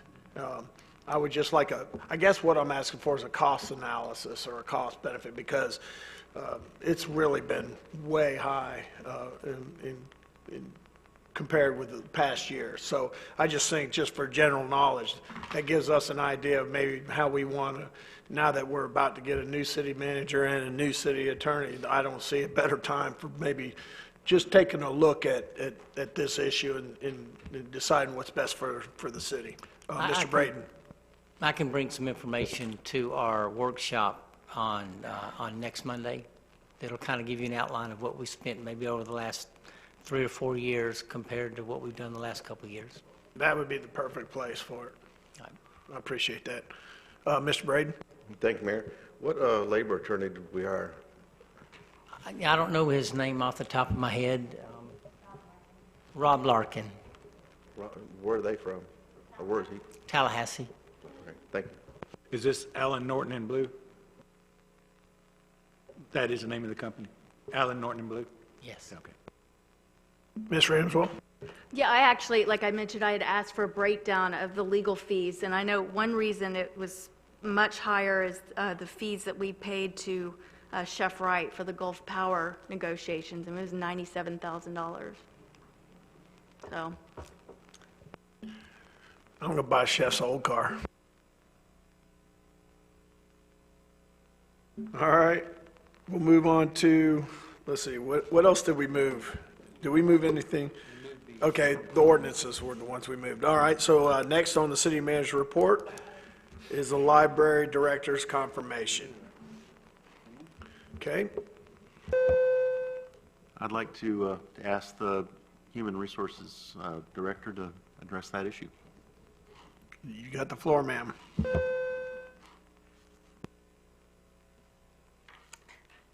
Thank you for your time. I brought this agenda item back as council had asked me to. So in front of you, again, for your view and recommendation is the library director confirmation.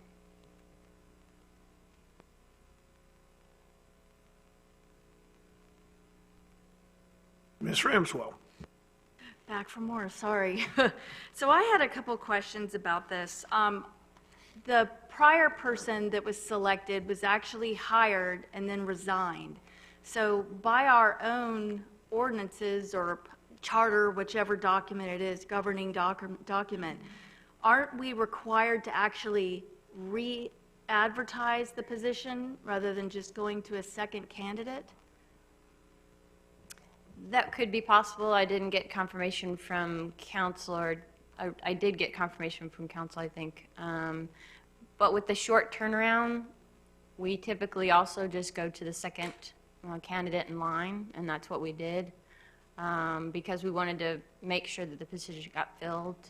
But if, we don't feel that that's the appropriate way, I can go back out and open up this vacancy again and re-advertise.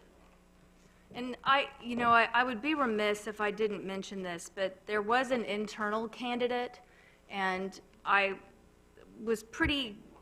actually had thought that this candidate hadn't even applied because I was in such shock that he wasn't named when I found out that he had applied.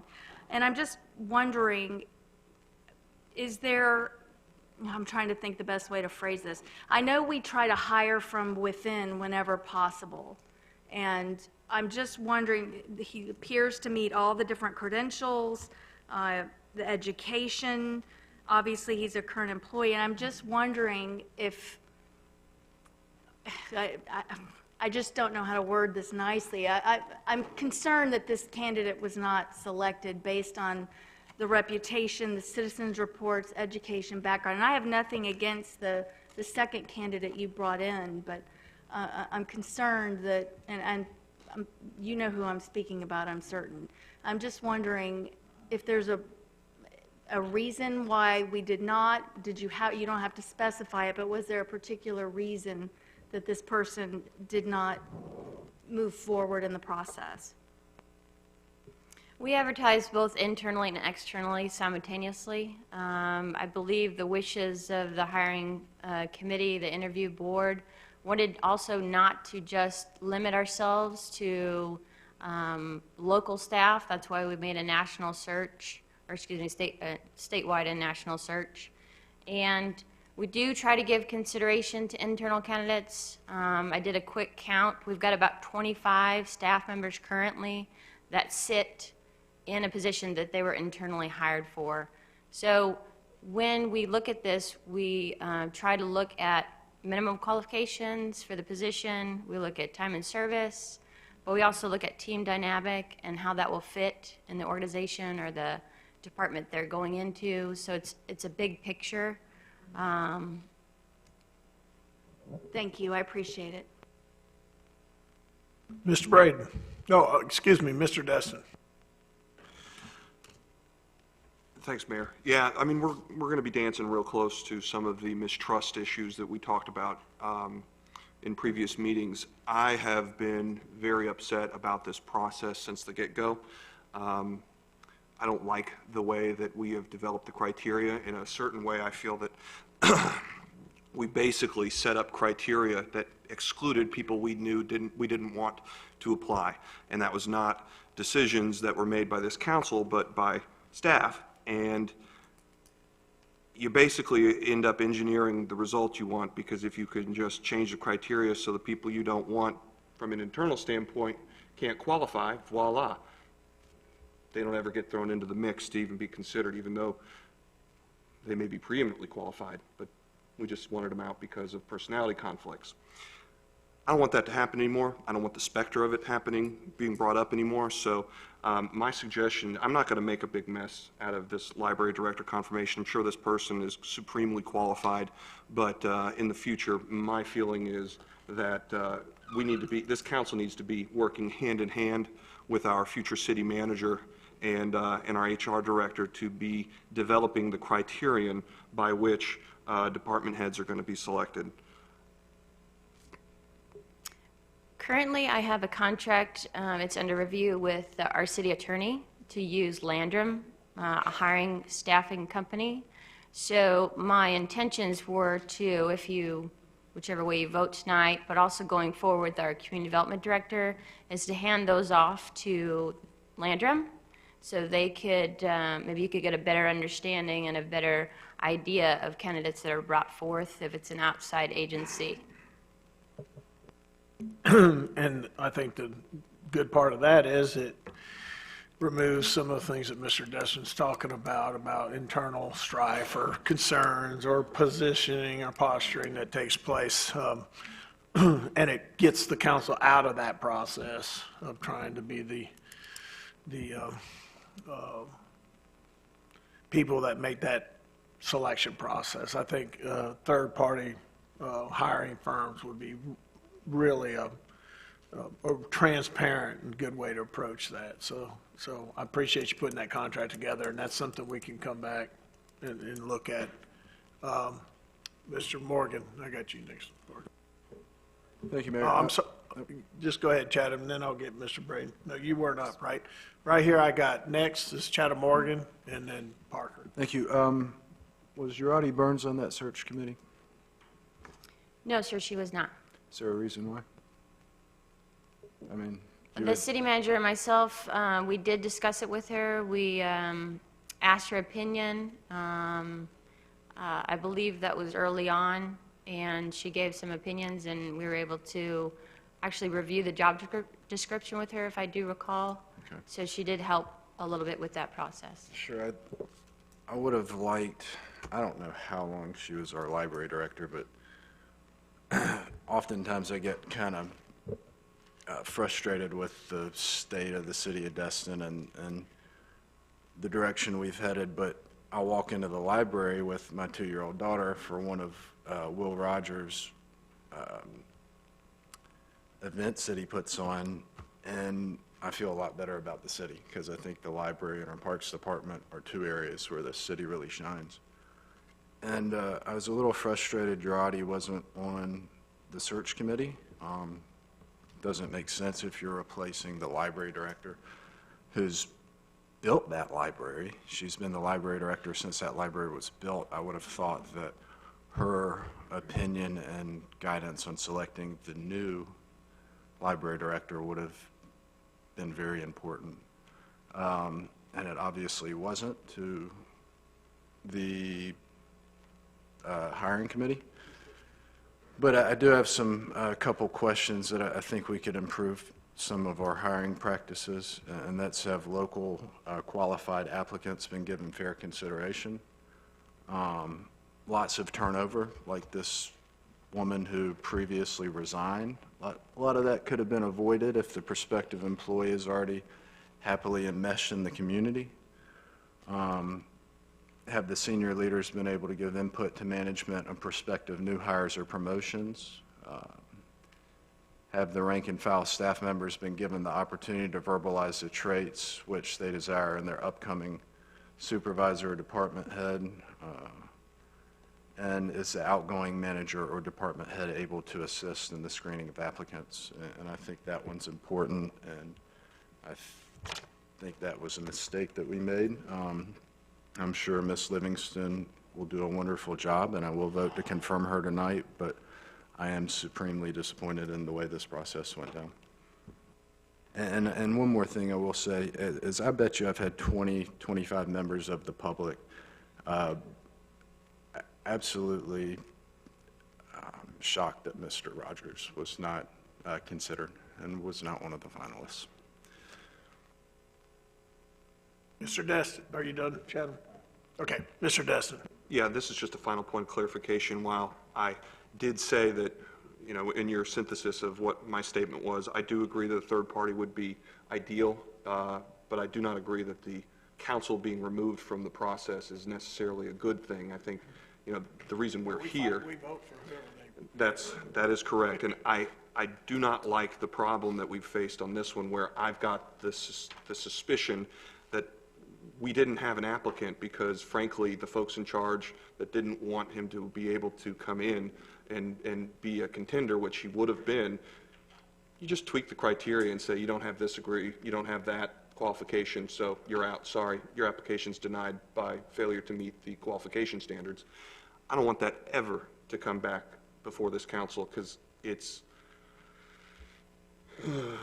I'll just leave it at that. So with that, I'm going to make the motion to confirm the library director. I believe Ms. Livingston? I'll second that. Okay, we have a motion, we have a second. Any further discussion? Ms. Ramswell. I have a question for our attorney. I know that the council has the authority to create and dissolve departments. Is it the same for department heads and naming of department heads? You do name you approve of the naming of department heads, or department heads. I don't believe it's expressly in the charter itself that you can terminate a department head without dissolving the entire department itself. But you do have the approval authority for the department head. That's expressly in there. Like tonight, for example, you're approving the library director. What about is it a requirement that we actually re-advertise a position when someone's been hired and resigned, rather than just go back and offer to the second? That would have to be an internal procedure. I believe there's no ordinance or a statute that requires that to be done, and the charter doesn't have that in there. There might be some internal policies that dictate how you would do that, but I'm not aware of those. I've never been privy to those. Okay, thank you. We do have internal processes and procedures, and that is a typical process that we've used in the past, is to go to the second candidate, and which we did. So, but again, too, if you vote tonight and you don't feel that there's a consensus to approve this individual, I'll be happy to go and re-advertise completely and use a different committee of individuals to look at the position and the interviewing panel. I'll be happy to do that if you wish. Okay, we got a motion, we have a second. Seeing no further discussion, let's take this to a vote.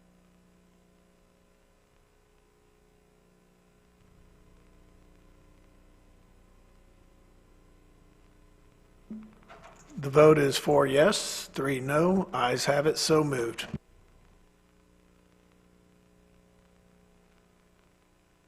All right, next. Interim city manager candidates list. I guess, Buzz, this is your time to kind of clue us in on how things are going. Thanks. My name is Buzz Eddy. I'm with the Florida City County Managers Association. I'm a senior advisor. I was here on July 26th, and we were directed to identify interim city manager candidates and to come back as quickly as possible with a recommendation. Working on this over the past several days, we have 3 candidates. We reviewed their resumes.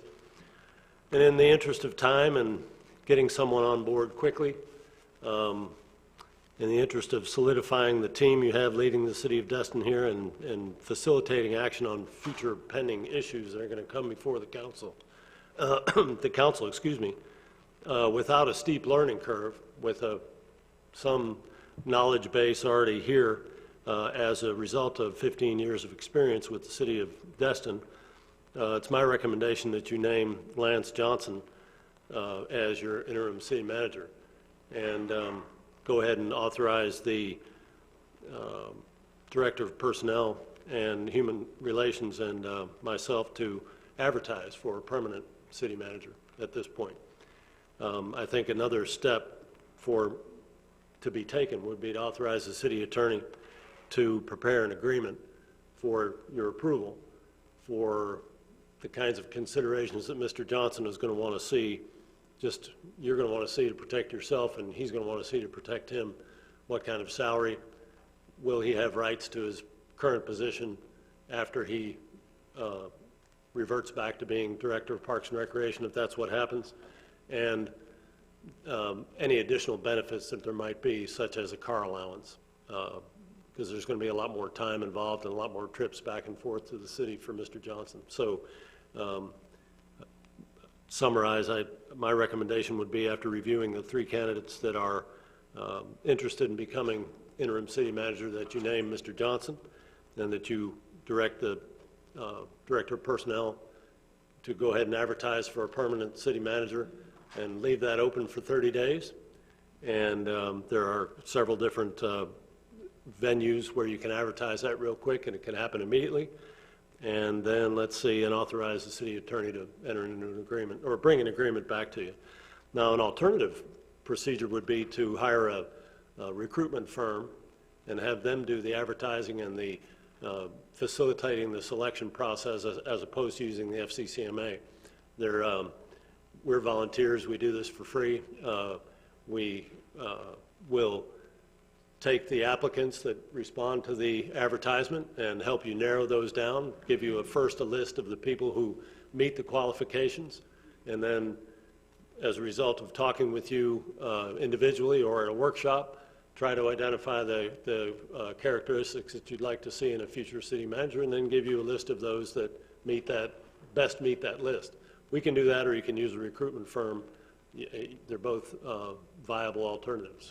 You're free, and how much is a recruitment firm Well, usually? my experience has been that it's $20,000 to $25,000, but I need to, just say that you get what you pay for sometimes. You get a professional firm that comes in here and handles everything, and they'll take you through the process. We're going to do what I explained, and we're going to give you the list, and it's going to take a little more involvement from the city council to identify the characteristics you're looking for and give us advice along the way.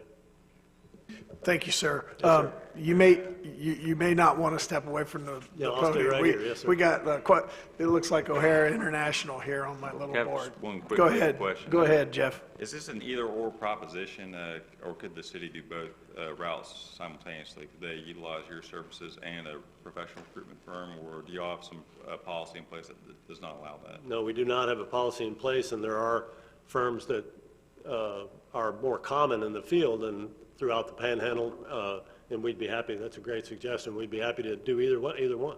A hybrid would be an interesting way to go. All right, first on the list, Mr. Dixon. Yes, I was going to make the recommended motion.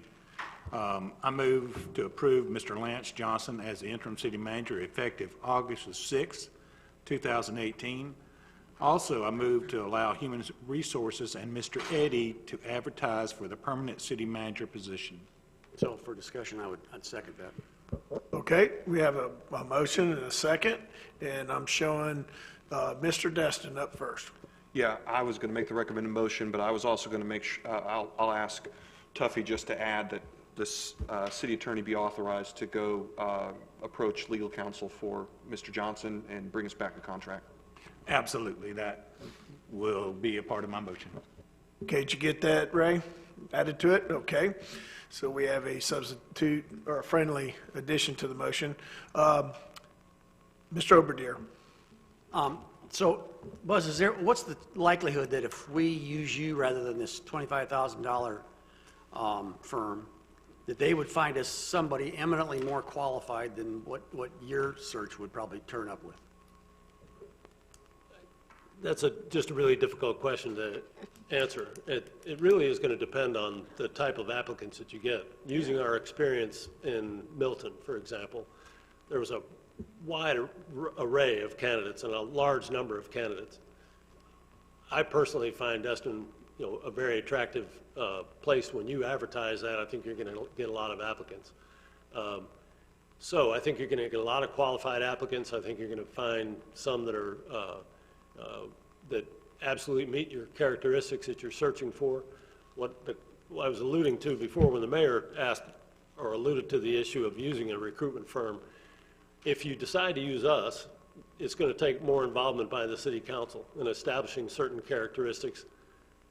The search firm or recruitment firm generally will do that with you and do that for you. If you use us, you're going to need to tell us what you think, and there's going to be more interaction between us and you at a workshop. But go directly to answer your question, I think you're going to get an eminently qualified candidate either way you go. Now, some of the recruitment firms have a cadre of people that they know are out there, and they'll reach out to them and contact them. I don't have that. Okay, well, having just listened to our previous discussion over the library director, I think the fact that having us involved in this process is probably beneficial to us.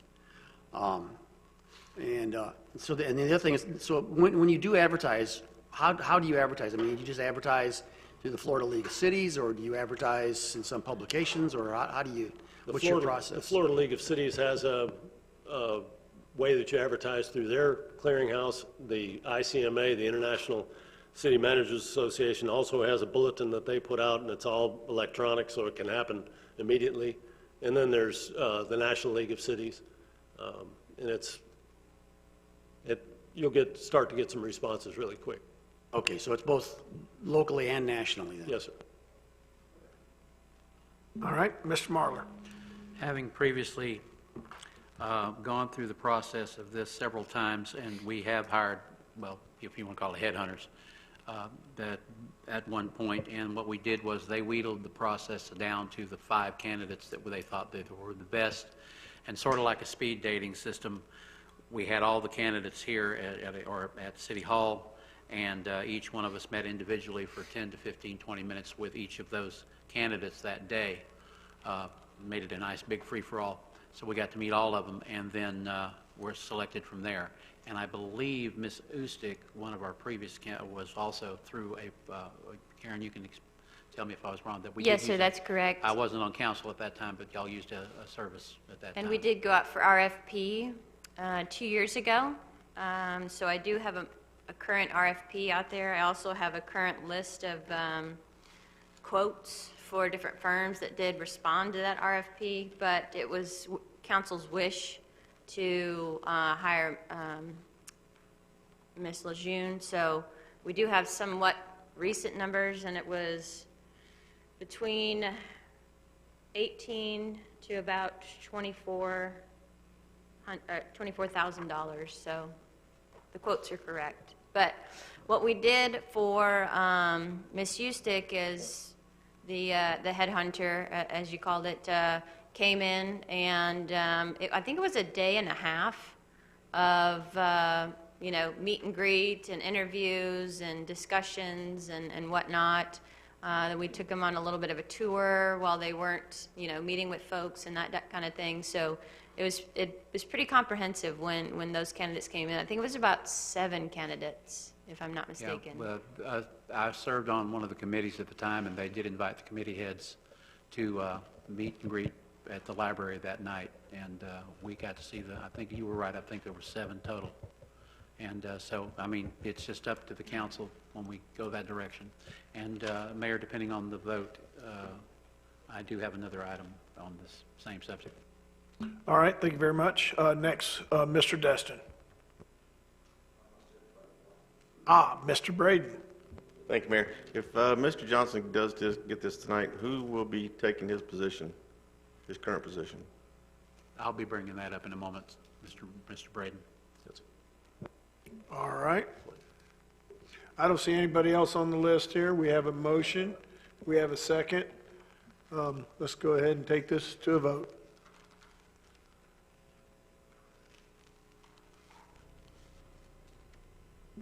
We have, ayes have it, so moved. Mr. Johnson is our new interim city manager. Mr. Mayor, if I may? Yeah. Thank you, Mr. Destin, if he accepts. Mr. Marler.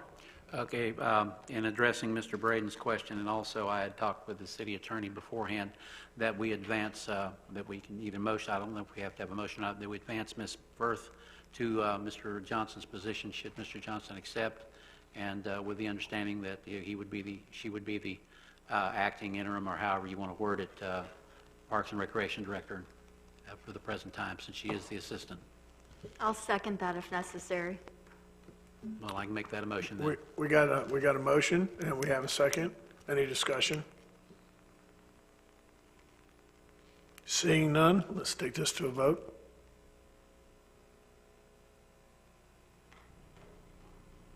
Vote unanimous. Ms. Firth? Ask a question. Is this effective immediately for Mr. Johnson, the acting city manager? We can work out the details of his contract and bring it back to you in 2 weeks, but... I said, I believe the motion read August 6, 2018, which today's my birthday, so I know that today is August 6th. Thank you, sir, and I look forward to working with you to establish the characteristics and the criteria that you're looking for in the new city manager. We'll get that list out to you, and Looking forward to it. Thank you so much, Buzz. If I could add one thing real quick, thank you for your time as well and your assistance with everything. Mr. Eddy also did say that he was willing to provide assistance to Mr. Johnson for if it's budget review or contract reviews or those kinds of things. We would, however, potentially need to talk about potential payment for that, because up and above his certain duties through FCCMA kind of stop, and that would be up and above. So I do appreciate his extension of those duties to help out the interim. So Is that normally something that would just be billed by the hour, like how would that work out, Buzz? Or would it be like a contract type? as I mentioned to Lance and also to Karen, if it's just a periodic telephone call, that's no problem. But if Lance would like me to review a report or to provide detailed analysis of something, then we would work out some kind of an arrangement, subject to your approval. Okay, and I guess what we'll do is we'll have that discussion now then, before we move any further. Ms. Ramswell? I wasn't prepared to talk about this, but I can. I'm sure I can think of something to say, but I'll let someone else who's more prepared. I'll put you back in the holding pattern. Mr. Dixon? Yeah, I would make a motion that we would forward to Mr. Eddy. I don't know, do you have an hourly rate or anything like that, Mr. Eddy? I don't, but I could certainly give that some thought. All right, what I'd make a motion is that you come up with a hourly rate that you would charge us to do any of the work that you would normally do in the assistance of Mr. Johnson, and bring that to our next meeting. We'll vote on it then, if that's okay. Very good, thank you. Is that in the form of a motion? Is that Yes. okay? We got a motion and a second. Any further discussion?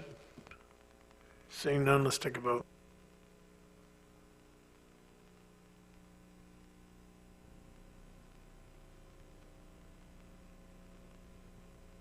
Unanimous. Ayes have it, so moved. Mayor, one of the other council members just asked me if, for clarification, is Mr. Schmidt going to finish out the meeting tonight or not? They wanted me just to ask that question. Yes. Let's not play musical chairs today. We'll just everybody just stay right where they're at. if I could ask a question, clarification, was there included in the motion about advertising? I just wanted to make sure. Yes? Okay, thank you. Ray has that motion.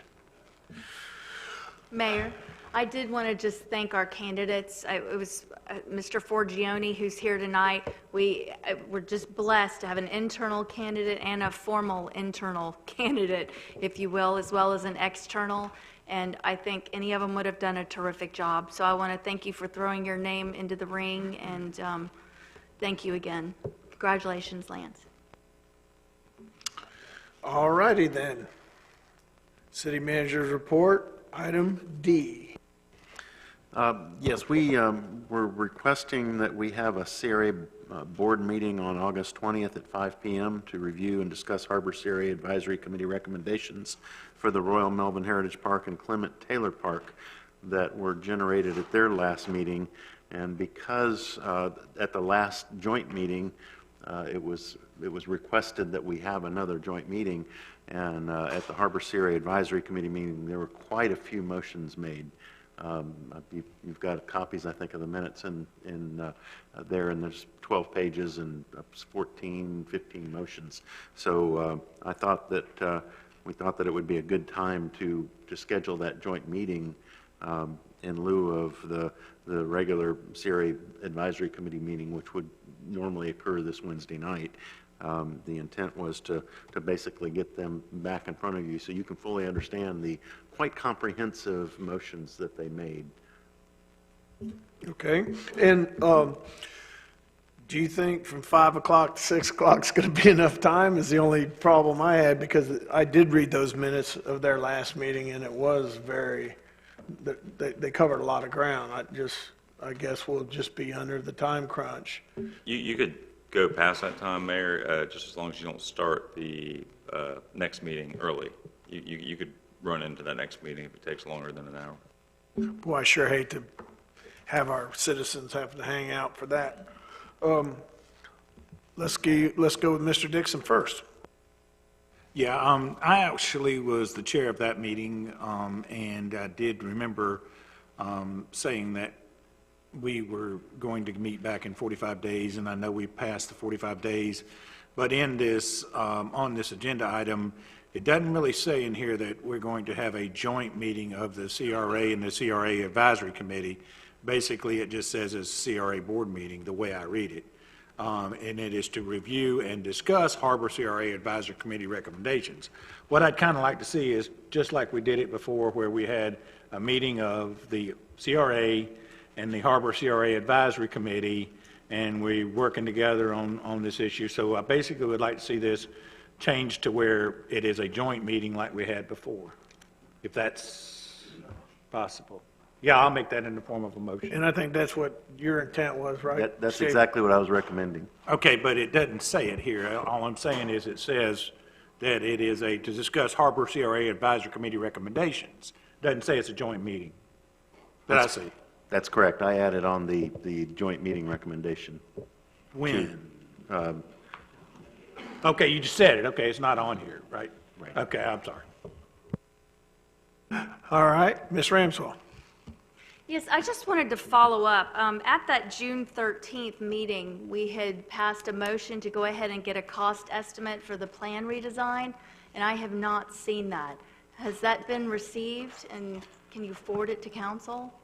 No, it hasn't, because there was some ambiguity, and at the June 28th special meeting, I believe, it was clearly stated by several members of the council that that there was an intent to send the plans back to the Harbor CRA Advisory Committee, which would then make recommended changes to the plans. Even Councilmember Braden stated he'd like the plans to go back to the Harbor CRA Advisory Committee for their review and recommendations, and bring the plans back to the CRA Board and City Council for approval. So the instruction was somewhat ambiguous, and we wanted to make sure that we got everything that you asked for from the Harbor CRA Advisory Committee. Those, especially because of the significantly detailed nature of those motions that they made. You know, we don't want to go to the engineering firm and say we want a sort of an estimate for changes that will subsequently change. Well, actually, we did. I went back and listened to the audio from that meeting, and the motion was for a cost estimate for a redesign based on the changes presented in the first motion, which was the 6 points that we went over. And then the mayor had mentioned if we have additional changes later, we'll just do another one. Right, so we were expecting a cost estimate based on that meeting. Well, of the 6 points that were mentioned, there was only really one that was affecting the actual design of the park. The others were things like discuss the handicap parking, give the advisory committee any materials they request in a timely manner, reach out to the Destin Fishing Museum. Those were all instructions to staff, which we've completed, as indicated in the minutes for the Harbor CRA Advisory Committee, because it was conveyed to them. The only recommendation that was made that was actually would impact the design is the amendment to Heritage Park design, putting in gradual slope and incorporating stairs and switchbacks. That was somewhat ambiguous. We got much more explicit direction or recommendations from the Harbor CRA Advisory Committee, where they even talked about where that slope was going to be, whether that the switchbacks, rather than being transverse across the slope, would be perpendicular to the slope. So, it's incumbent on us when we go get estimates from an engineering firm to make sure that we have an accurate estimate of the cost, that we're not changing the game as we go along. So that's No disrespect, but it's incumbent upon y'all to follow the motions made by council. And like I said, I went back and listened to that, and we did request to go ahead and do it based on that motion, and then based on subsequent changes done by CRA, we could do another one, Harbor CRA. But we don't need to go back and forth. You've made your point, I've made mine. Thank you. And since all of that, if you read the minutes from the last CRA board, that very fact has already taken place. They've made a bunch more changes to the plan. In fact, I wonder why the CRA is doing this and not our Parks and Recreation Department, because I thought Parks and Recreation were supposed to be in charge of the Parks and Recreation, and they've been kind of left out of the loop in the first place. I got thinking about that the other day. And we got the CRA down there making all these recommended changes about a park. And we have a park, CRA. Yeah. That's an interesting point. I'm just bringing that up. Your points are all well taken. Mr. Dixon. If you could, before we have the next meeting, I would like to know the amount of money that we've paid Tetra Tech so far to design this park. So I would like to know that in total, how much money we've put into just the designing of this park. If you would, please, I'd like to have that information in the next meeting. Could you do that by year? By Have them what? break out the amount spent by year? Yes, okay, I would be glad to say that, to break it out by year and how long they've been going on the project and how much per year it has cost us to have them do this project, okay? We can. Are you Yeah, I'll doing make that as that a in the motion? form of a motion, yes. Okay, we got a motion and a second. Now, we still haven't kind of resolved the first issue we just spoke about concerning that cost estimate, the motion for the cost estimate. So do we want to include that in this motion, Mr. Dixon, or do we want to make a whole? To be honest with you, I don't know what to do with that. Now, if I'm hearing it that the Harbor CRA has actually changed or made recommendations different to what we had originally from the 45 days ago or whenever it was, I haven't heard anything about it, but to be honest with you, I don't know what to do with it. We did ask for certain things to be done, but if the Parks and or if the CRA Advisory Committee did make changes to what we asked to be, then I could see where it could be held up, but,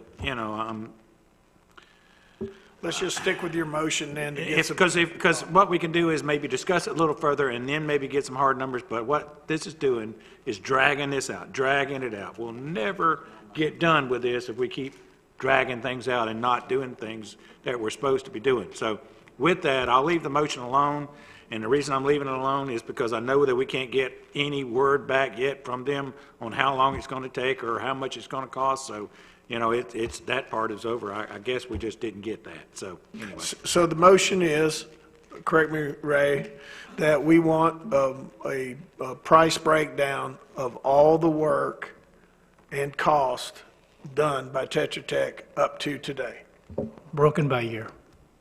broken down by year. So we have that as a motion. Do we have a second? Second. We got a second. Any further discussion on that? Seeing none.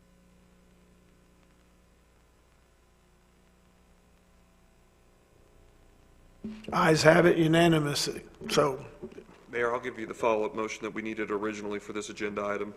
I'll make the motion for a CRA board meeting on August 20th, 2018 at 5 p.m., and I'd like it to be a joint meeting with the Harbor CRA Advisory Committee.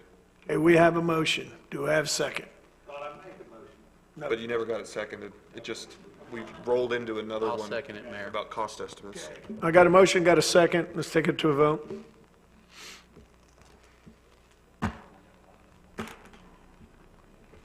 Okay, ayes have it, so moved.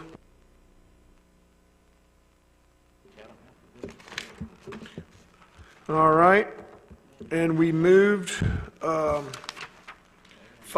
and B to continued. And so we'll move on to item C, which is the first reading of ordinance 1817 LC Safety Zone Regulation. Mr. Burns. Ordinance number 18-17-LC, an ordinance of the City of Destin, Florida, creating a safety zone free from equipment on the beach shore, providing for authority, providing for findings of fact, providing for an amendment to Land Development Code, creating definitions, providing for incorporation into the Land Development Code, providing for conflicting provisions, providing for severability, and providing for an effective date. And this is a first reading and a public hearing. All right, well, we'll start with the public hearing portion before we go into discussion amongst the council. And I don't know if staff or the attorney, do you have any presentation or not?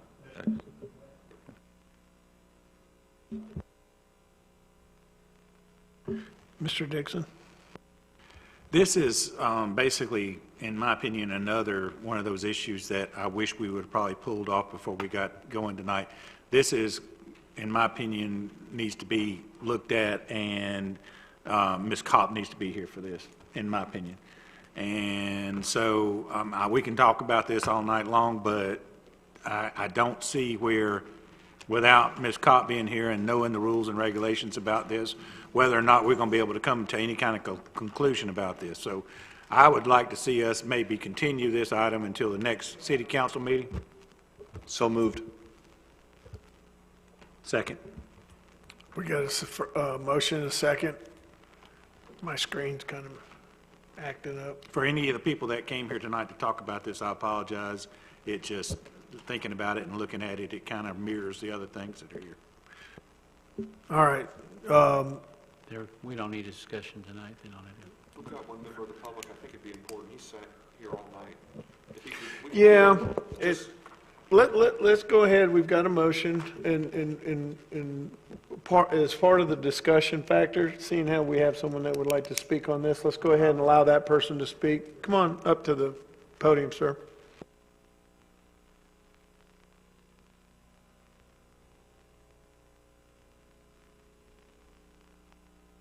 How are you doing? My name is Steve Hill. I own Holiday Isle Beach Service. I've been working on the beach since 1974 in Destin. I've pretty much seen it all happen, and I was part of the group whenever they had the meeting to tell us about this, and they basically tried to sell it to us that it was going to eliminate, by making this zone, it was going to eliminate anybody from setting up their personal umbrellas in front of our rental umbrellas. And I've never thought that we ought to, well, I think we ought to be in the front because people are paying. But basically, in other words, I try to work with everybody, and I've been on Holiday Isle since 1983. And we don't have any problems down there. We let the people sit with their own stuff in front of the other people, and we tell them to get way up by the water. I pulled 20, 30 feet off the water way before they ever made the rule, just because I tried putting my stuff right up on the water, which is what this 20-foot line is going to be like, and basically thinking, I got everybody. And then all of a sudden, everybody went up there and they crammed their stuff next to each other, and you had a whole bunch of mad people right up on the front, and then you had 300 feet of empty beach behind it. So that didn't work. So I said, you know what? I mean, personally, I don't mind other people being on the beach. I just don't want them in my lap. And so I pulled back thinking that that's going to be a better fit for everybody, and as we got busier, we started running horseshoes, and, so that way we asked the people that brought their own stuff to sit in the middle of the horseshoe, so people were behind, and just explained to everybody, you'll probably have a better day on the beach if everybody isn't crammed up next to each other. What I'd like you to think about is, for one thing, I talked to 50 people about this at least, and not one person said they thought it would be a good idea to have trucks coming in front of them. And, in other words, driving, because I guess that's what the safety zone is for them to traverse. And I mentioned that if you had an emergency, basically, for one thing, you're going to be up on the hard sand where the truck's going to be able to go a lot faster. And they said, oh, we wouldn't be driving fast, and, on the thing. And it's just like, if you got an emergency, you're going to speed up a little bit. You would have a wall, basically, of umbrellas with 20 feet to in other words, between that and the water, supposedly, and you would have a vehicle going. Anybody, little kids or whatever, that are on the beach are not going to expect a vehicle to be coming down the beach. So in that 20 feet, you're going to have people that sooner or later somebody's going to run out there, and especially if you're traveling west, I don't know if you got trucks, but basically if you got a truck, you can't see down there to the side of you, and if you've only got 20 feet, you're going to be going. The way they do it now, they drive in the back of the beach, and you can see people coming from the walkways, and then the umbrellas and stuff are up here on most of the beaches unless it's really short. But basically, you've got a huge line of sight. Nobody is going to run in front of you when you're coming down the beach up by the dune because they aren't going to be jumping out of the dunes. So, I mean, as far as a safety concern, to me, that's a huge safety concern. I don't see the benefit of them going in the front. And let's see. Oh, there's one other thing. Oh, the other thing is basically that 20 feet is the only part of the beach that everybody wants to be on. And for the city to come and make a rule that says nobody can be there, to me, is just ridiculous. I mean, and I know that there's rules that you can put things that move and everything. So what I'm envisioning is everybody's still going to be there. And whenever a truck does come by, everybody's going to be having to move all their stuff. It makes no sense. So anyway, besides all that, oh, there was one other thing, and I wish I could remember. Can you wrap it up, Steve? Yes, sir. I think that's pretty much it, but you get the drift. It's We'll talk about it next meeting, so if you remember. Yeah, I really appreciate your comments. You brought a little levity to the situation. When I saw this was on the agenda, I kind of rolled my eyes with all the stuff that's been in the newspaper, and I was thinking, okay, now we want to take away about the only place that they technically, with the state of Florida, are allowed to actually walk or be on the beach, and now we're going to make a 20-foot corridor to keep them off of it. So Could I add maybe one, that can I add one saves thing us. to when we do the next meeting? I know the news article has, and I've said it before too. There is a GPS coordinates for what is considered the mean high tide line and all that the state laid down as part of their mandate when we did the restoration. I'd like to have those coordinates brought in so we know exactly, or a map that shows the coordinates of the exact what they're talking about. All right, thank you. We're going to go ahead. We got a motion to continue this and a second. So any further discussion? Seeing none, let's go take this to a vote.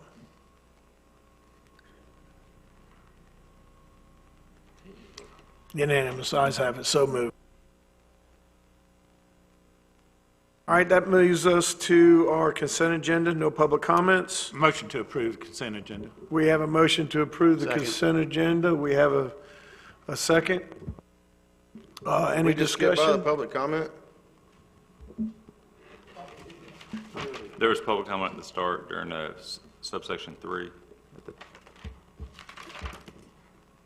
We didn't move public comment around. Oh. We moved everything else. All right.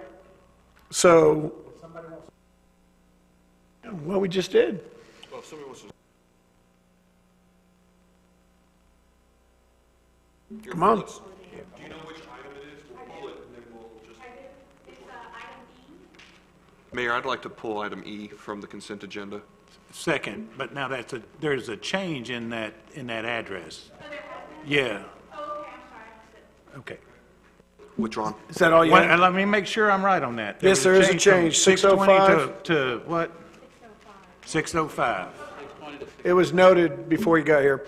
All right, let's go. We have a motion. We have a second. Do we have any further discussion? Seeing none, let's take this to a vote.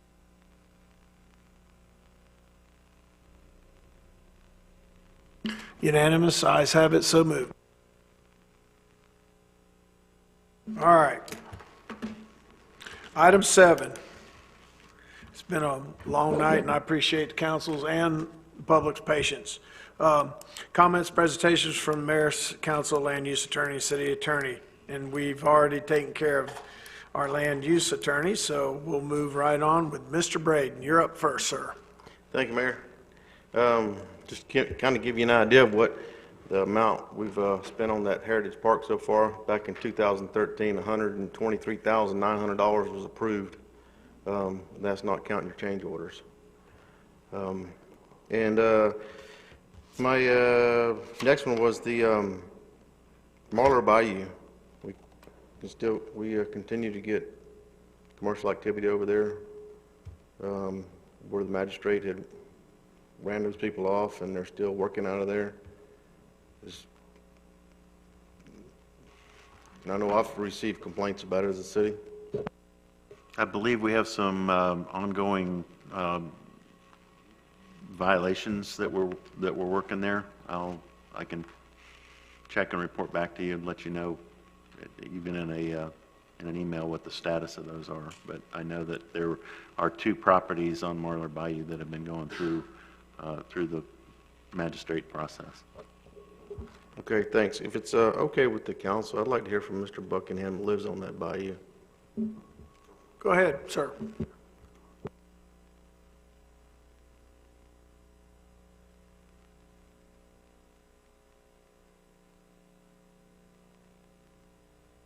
.510 Calhoun Avenue. A letter was written a little over 2 years ago by the late John Moore, with multiple signatures from the owners in the bayou about the commercial activity. It's been over 2 years now, and it's still going on. One was in front of the special magistrate supposedly 2 or 3 months ago, has continued to run his commercial activity in there. The city manager had asked the property owners, and I'm speaking for approximately 19 to 21 property owners in there.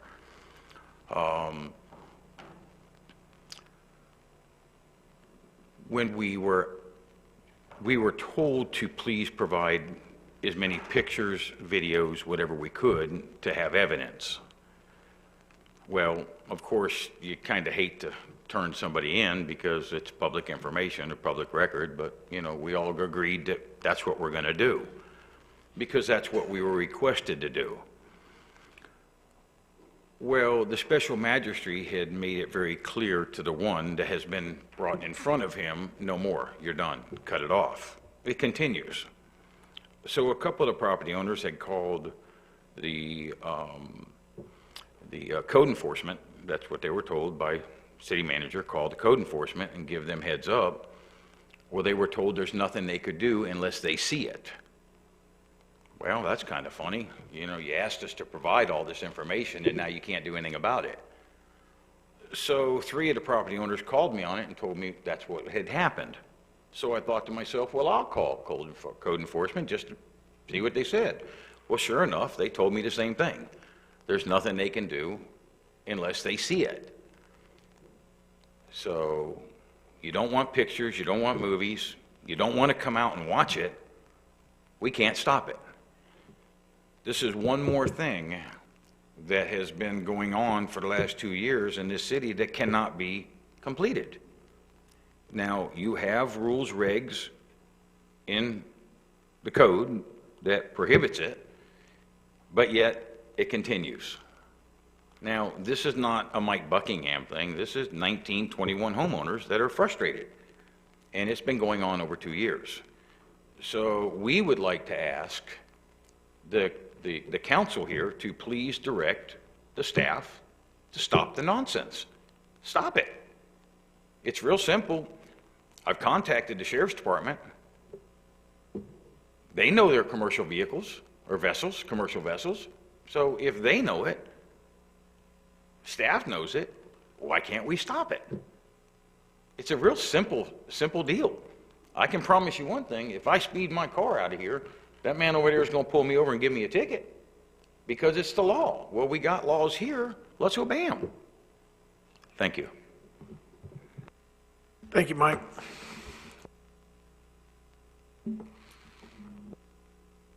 Any further discussion on this? Sound like we're just still dealing with code enforcement issues. But, Steve, would you like to address that? Sure. I mean, you know, the property surrounding Marlar Bayou is private.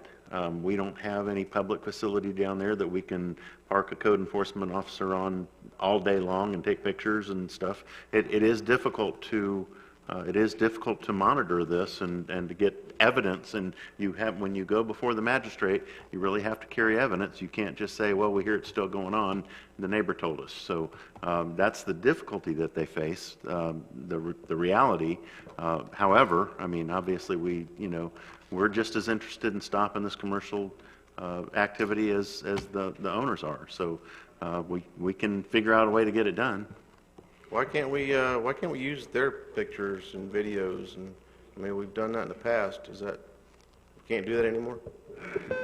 Miss Brown provides us a lot of photos over there across the beach. We use those. That's, No, I think we can. If we could get some current pictures showing that there's ongoing violations occurring there, then we'd be happy to carry them to the magistrate. I've personally submitted some that were submitted to me, and it sounds like you've got some that you've submitted, right? Right, and I would like to make a comment on his comment about they don't have property to come down there.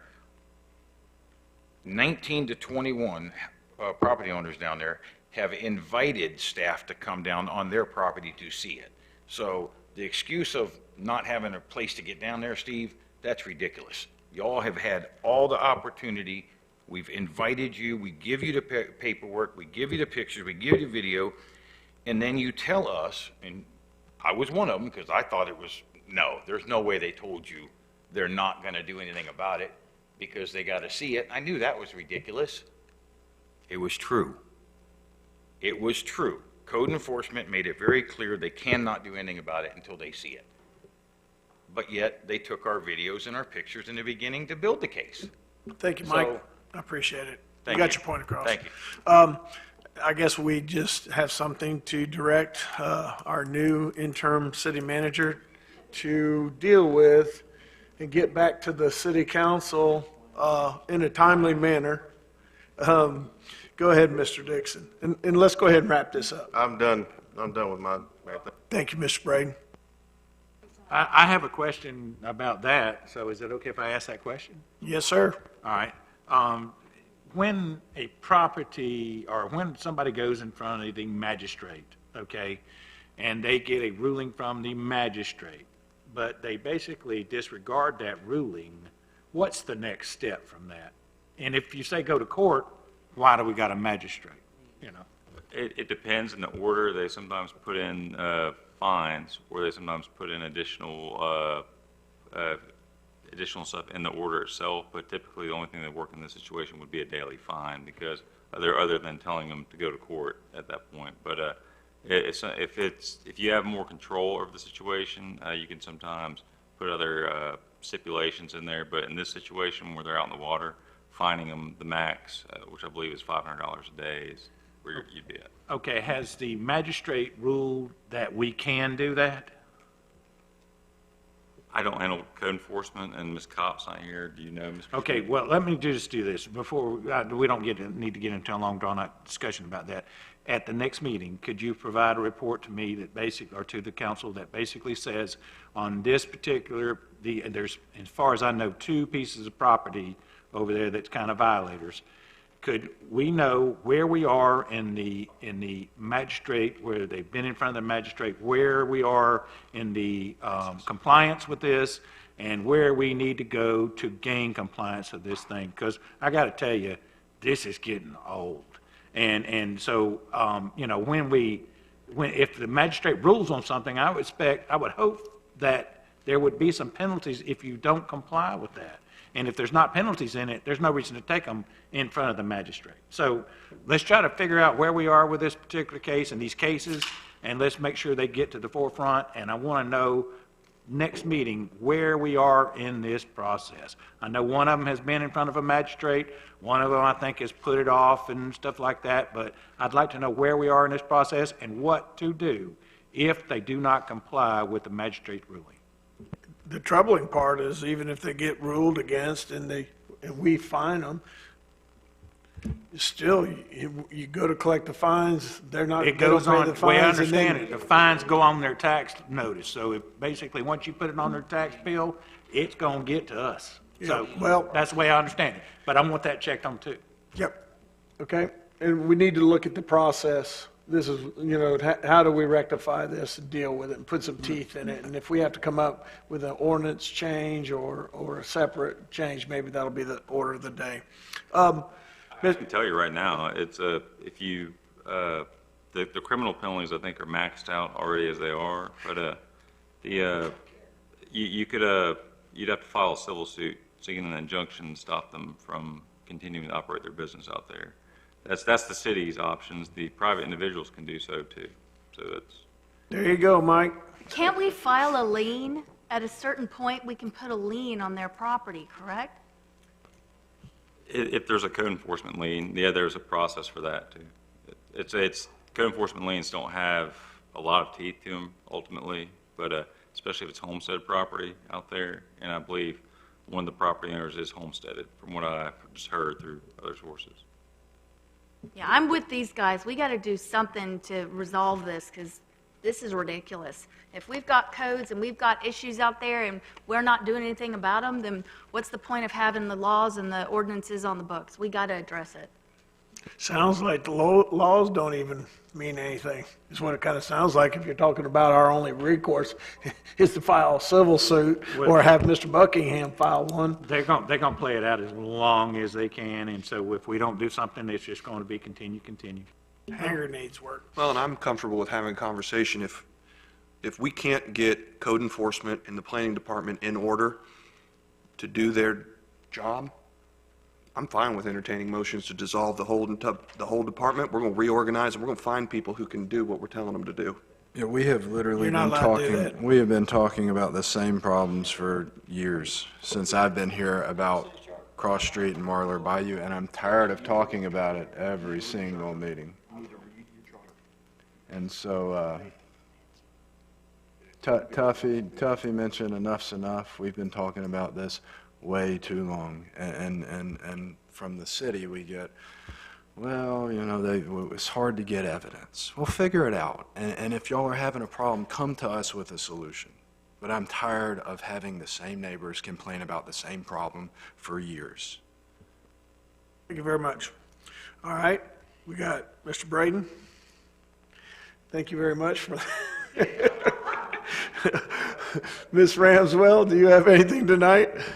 Yes, you'll see under my name, I have discussion of submerged land lease. This stems from a meeting back in July 18 of 2016. So 2 years ago, I sat up here and I presented some concerns that stemmed from the lease for riparian rights that the city has with the neighbor, the Destin fishing fleet. And amongst that, at the time, I had actually requested that staff review and get back with me, and that never happened. Well, I think as we all know, over the past couple of years, the Heritage Park and everything sort of surrounding Heritage Park has garnered more and more attention. And I've noticed several of our committees are asking about the park and the different situations, including the lease. And I wanted to revisit it because I, too, have been following and doing more research into the issue. So first, I kind of want to explain there are two leases in existence. One is the submerged land lease, and then we also have what is called the lease for riparian rights. And most of you here know, some of you don't, so for the sake, I'll just go ahead. A submerged land lease is a lease that a property owner has with the state to actually build over the submerged land adjacent to their property. So obviously, we have attached to the park submerged land. The fleet, our neighbor, does. Anybody on any body of water here that builds obviously has submerged land and then has to get a submerged land lease. So what happened was before we bought the park, the prior owner decided to go ahead and enter into an agreement with the fleet to allow to build the marina that is currently there now. And so they entered into a 1993 lease. And pardon me, but I think the background's important so everybody gets an idea of where we were and how we are today.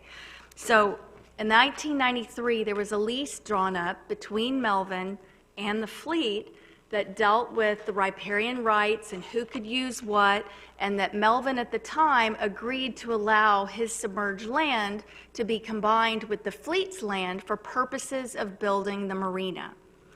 Obviously, that was done. For record purposes, the park and Melvin's property at the time has 68 feet of shoreline. The fleet has 281.51. So together, we have 350 feet of shoreline. So the reason I bring this up tonight is because the submerged land lease is actually up on September 14th. And these are 5-year leases. So if we have any concerns or anything that we'd like to discuss and remedy, we need to do it now because the lease is coming up. What I did was I went in, and the council will see there's a packet of information up here. So anything I reference, the documentation is up here for you guys to see for yourselves. There was an inspection that was done in April of this year ahead of obtaining the renewal for the submerged land lease.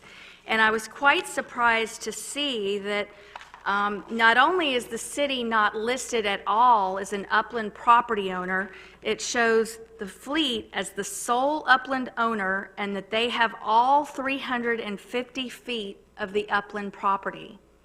It also lists, because I have given you the 2013 inspection as well, it also shows that there are absolutely no transient slips. Well, obviously we have 3 transient slips and we're required to have those slips for the FCT grant and for the park. It also says that the only upland use is a marina and charter boat business. That's not true either. Obviously, we have a public park. And lastly, it lists absolutely no reference to the city as a contact person and a joint owner or any aspect whatsoever. It's solely the fleet and lists Marianne Wines as the contact person on the inspection report for the submerged land lease. So my concerns sort of start here for tonight, and that's the fact that they aren't the sole owner. We're joint owners of that property, and I feel like that is misrepresented here, and it's concerning because we have transient slips. So for all the points I just mentioned, they're inaccurate, and that needs to be corrected because it looks like we have no riparian rights to the land that we own that's for the public, for our taxpayers to use. So I'm very concerned with that. What next I'm leading into is the fact that this submerged land lease was the result of what I believe, and I have presented this to our 2 attorneys, an improperly presented and misrepresented lease for riparian rights. And let me explain, and I explained this 2 years ago, but I'm going to do it just briefly for those of you that don't recall or would like a refresher. Back in 2010 is when the lease was prepared and presented to the council at the time. The first hearing was April 19th. A document was presented to the council. They voted, they asked for a few changes, and it came back on May the 3rd for the second reading. That night, a document was handed out to the council. It wasn't attached to their packet, so they got it while they were sitting there, which meant they didn't have time to thoroughly review it and look through it and make sure it was the same. So they asked. A couple of the council members actually asked that night, is this the same document? They were told by the city manager at the time, yes, it is. The only thing that's changed is parking. In fact, another council member actually asked, well, are these changes substantial enough that we need to go back to a first reading? He was told by the city attorney at that time, no, they are not. And in fact, both of those answers were incorrect. There were substantial changes, and I quote, they added in, we pay for the fleet's insurance. We add them as an additional insured. We clean the fleet's property. Seriously. We provide bathrooms. We give up control, use, and income of our 3 slips. So all of this information was added in the document that was handed out that night and not discussed. The council was not aware of it. Further, part of the issue is that anytime we pass an ordinance of this nature, the public has a right to inspect by Florida statutes. You have 30 days to review anything we've done, register any comments, complaints, concerns, whatever you might have. That was not done. Like I said, this was presented May 3rd. May 4th, it was signed, and May 10th, it was put into the Okaloosa County record and filed. So there was no opportunity for the public to inspect. Secondly, that document was actually notarized by Ms. Wines, who is a beneficiary of the fleet, and notaries cannot notarize documents in which they are a beneficiary. So those were 2 issues with that document that are very concerning. Number one, the fact that it was passed with these changes that are substantial and caused a great loss to the city and our taxpayers in terms of what's available for the public to use in the park. So that leads me to sort of reviewing the lease. I think right now where we are is that the public has begun questioning the lease. Like I mentioned earlier, the committees are saying, please review this, look at this, something's not right. And indeed, something's not right. And y'all heard me go through how it passed that evening. But really, I have 3 main points. And I think this is really critical to understanding the whole basis of the lease for riparian rights that led to them being allowed to get the submerged land lease. The document that was presented that night was the result of a development agreement that the fleet had presented to the city, a Tier 3 development. It was presented to the city, and they turned it down. They said, there's not enough public benefit here. You've got to come back and bring us a public benefit that's a public benefit.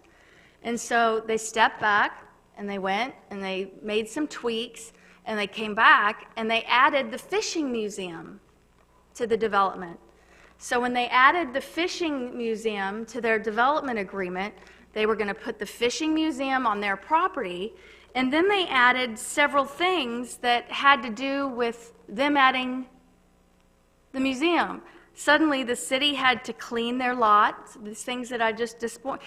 That's how they came to be on this lease, because what happened was that the development didn't go forward. It was turned down by council, and they didn't make any subsequent changes and bring it back. So the development died out.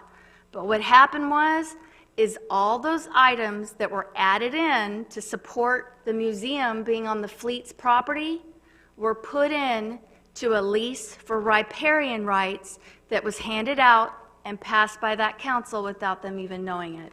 And y'all are looking at me like I am out of my mind. I'm not out of my mind. I handed this council copies of that development agreement and the original lease that did not have that in there. And it is plain as day. It even refers to the agreement that because of this museum, these are the conditions the city must make. So now we have a lease for riparian rights that's based on a development that never happened and conditions that the city had to make because of a development that never happened. And here we are stuck in this lease. And I don't know that we're even stuck based on the way that it was passed and the items it contains and the reason they're in there. There's absolutely no reason for it to be there. So this leads me to another very critical point. All of us know when we stand on our land and we look out to the water behind it, that's essentially our submerged land and the water behind our properties, right? Well, the lease discusses, and everybody has discussed for years, the city has 6 slips. Have y'all really thought, how many of y'all have stood out there behind the park or behind the fleet side, Dewey Destin's restaurant, looked out there? There are more than 6 slips, aren't there? There are 10. We have 10 slips in our submerged land, but yet this lease only talks about 6 of them. So what about these other 4 slips that we own and that are on our riparian rights and aren't accounted for? The fleet's using them and garnering income that we could be putting in a pot to pay for the upkeep of the park, which the FCT has told us we could do. In fact, we had slips that we were leasing, and we were told that that's fine, please put the money from the income, the rental, in this account. You use it for the upkeep and maintenance of the park. And as far as I can determine, that was not done, and people were told they needed to transfer their slips to the fleet, and the fleet would be handling their rental. So these are major concerns for me. I mean, here we are, we've got 10 slips, but everybody thinks we have 6. Think about that. We own a public park. What a great opportunity that is. Now, I want our fishermen to be able to fish and keep it, but the fact remains that is part of our property. So what I next want to bring up is the fact that here we are. Now think about this too. The fleet has put the fishing museum on their property for the development agreement to sweeten the deal so that they could get their Tier 3. Well, at the same time, the city was obtaining the FCT grant. And where was that fishing museum? On the city park property. How can that museum be in 2 places at the same time? In fact, the city had to put the museum on that application because we had to sweeten our application to get that grant. So we added the museum, and then we said, and instead of just putting in 25%, we'd put in 50%. And that's why we were approved that final time back in '09 when we got that grant from FCT. So it's very concerning that at the same time, that museum is on 2 pieces of property serving 2 different purposes, which you and I both know is not right, to put it nicely. So really what I wanted to get at tonight is the fact that I don't think these leases are being handled properly. I don't think they were passed properly, and I don't think they fairly represent the city and provide our taxpayers with what they deserve. And so I really want to direct staff, our attorneys, to really review these leases. I'd like to see that I don't know if suspend is the right word, but at least inform the DEP that we need to review these and make sure they are properly worded, that we are properly listed as a co-owner. And you know, this isn't about fishermen losing their slips. I don't want to see that at all. In fact, what I'd like to see is those 4 slips that are unaccounted for, let's rent them out to the fishermen. I don't know what they're paying. Maybe we could even give them a better deal, but I don't want to put them out of business. I don't want to interrupt what they're doing. I want to see it continue. But we need to make sure that this is properly noted as our property and that our rights as citizens and people of this town are protected. And that's really my presentation for tonight. I'd love to hear from the rest of council if they have any thoughts. I know this is a lot of information at one time, but I felt it was really important to get this out. People are really starting to take notice and be concerned, and obviously with the submerged land lease up in September, now is the time for us to really look into that and make sure that we are properly credited. Do you want to put that in a form of motion to direct the attorney to look into this and make sure that we are documented on this where it need to be? Yes, absolutely. Can I have the help of Ms. Kopp too on this, since she's the land use attorney? And could we maybe report back to y'all before y'all take any further action to do anything that possibly would interfere with the lease at this time, like contacting the state? Could we report back to y'all first? Is that? Yeah, and one of the things that we try not to do is legislate late after things that aren't on the agenda. So what would probably be a better idea is allow the attorneys to get together, and we'll make sure we get this specific agenda item on the agenda. Well, it's listed as submerged land lease. This is on the agenda. Well, if you want to do something, I guess I'm not gonna, I don't get to vote, so you can override it. I just, you wanted to hear from the council, well, you're gonna hear from the mayor. First of all, I think you're picking a fight that's got so many moving parts that, you probably haven't thought them all through. One thing is, those 6 slips are wonderful, but if you're going to lease them out to somebody, they're going to have to swim to their boat unless the Fishing Fleet Incorporated wants to allow them to walk down their dock to those slips. So that would be problematic. And I really am concerned that a lot of things that were said tonight are probably going to lead this city right into a lawsuit. So it's going to be Well, interesting. all I did was speak the truth, and I presented all the paperwork to support everything I said, and I stand by it. Mr. Mayor, could we have 2 minutes and let me talk to the city attorney, please? Well, I think If we there's had a gonna be motion. vote, if there's going to be a vote tonight, I need to talk to the city attorney before I vote. You're more than welcome, sir. Here, can we take a break real quick, Mayor? Yep, we'll do a 2-minute adjournment, or you need more time? 2 minutes. 2-minute adjournment, don't anybody go anywhere unless you want to go home. Hey, we can do the we can play the Jeopardy song.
All right. Has 2 minutes and 43 seconds. Everybody take a seat real quick. Thank you very much. Everybody take a seat. Okay. At this point, I almost want to say live from New York, but that's not appropriate. I was going to go, good morning. All right, so we had Ms. Ramswell give her presentation and her concerns. Do we want to, are you going to put in a motion to direct? Sure. I'll make the motion to direct the land use attorney and the city attorney, whomever else they deem necessary or would like, whatever the proper phrasing would be, to review these leases and reach out to the DEP and tell them they are undergoing a full review by the city council or the city. Okay, we have a motion. Does that sound adequate to our attorneys? Yeah, we need a consensus of the council to contact DEP. Okay. Mr. Mayor? Hold on, we're missing Chatham. Well, I'll go ahead and tell you, I'll be abstaining from this vote. Okay. We got to wait for Chatham.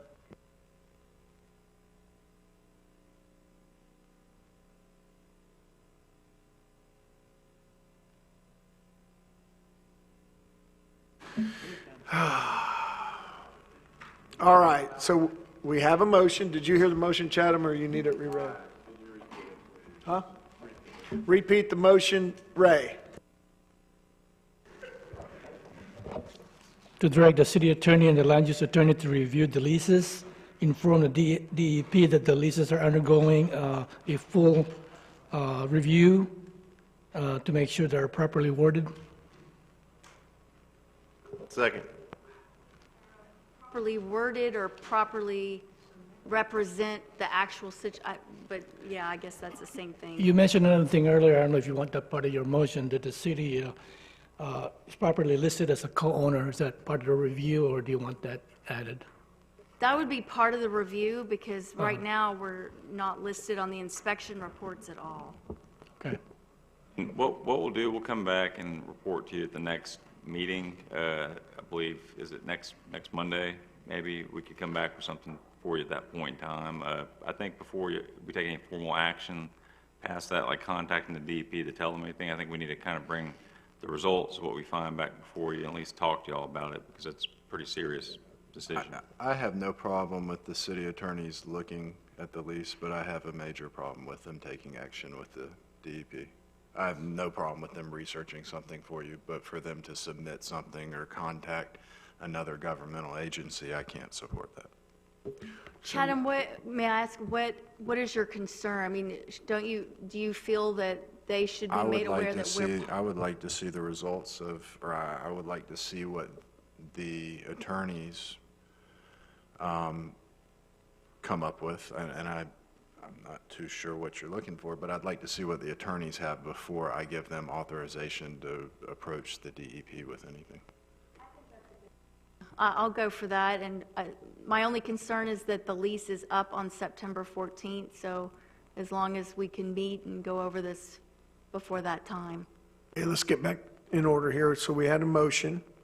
I don't have a second yet.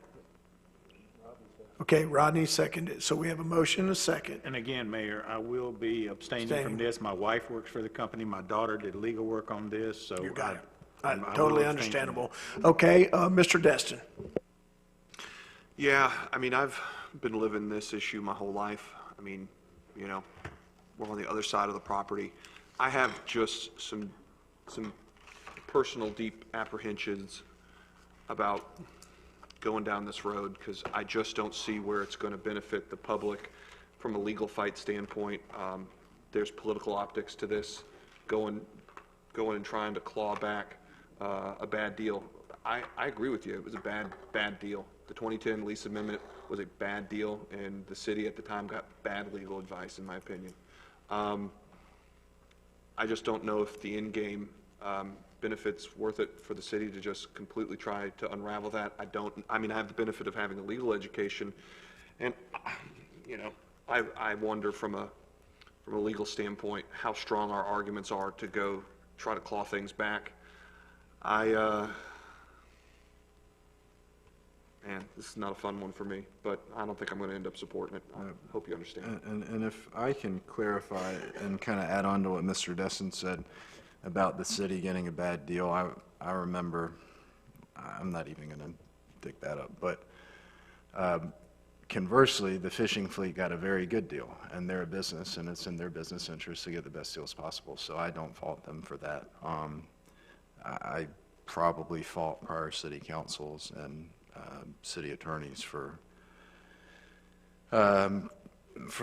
putting together such a bad deal for the city, but I don't fault the fishing fleet for that. And another thing to discuss, or just food for thought, is what's the net benefit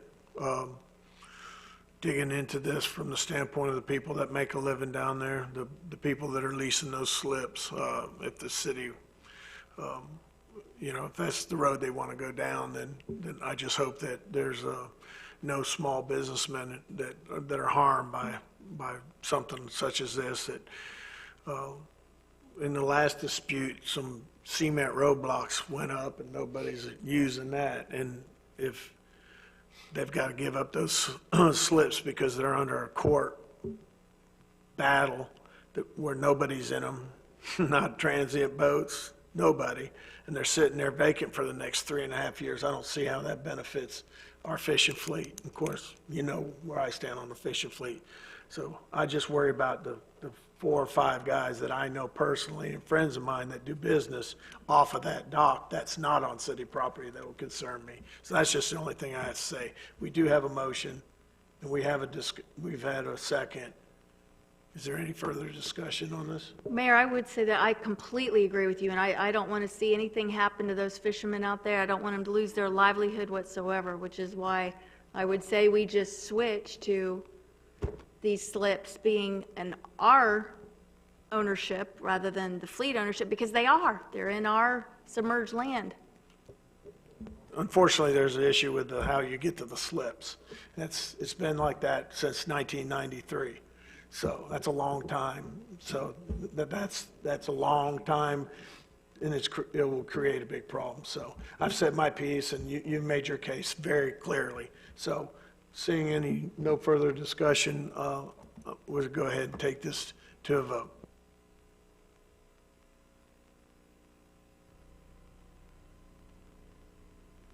Four noes, 2 yeas, 1 absent. Motion fails. All right, well, guys, I must say I'm really disappointed because I think I laid this out pretty clearly. There's loopholes, there's things missing that need to be addressed, and I'll just rest it. I respect your decisions, but I completely disagree. Thank you, Ms. Ramswell. Mr. Dixon.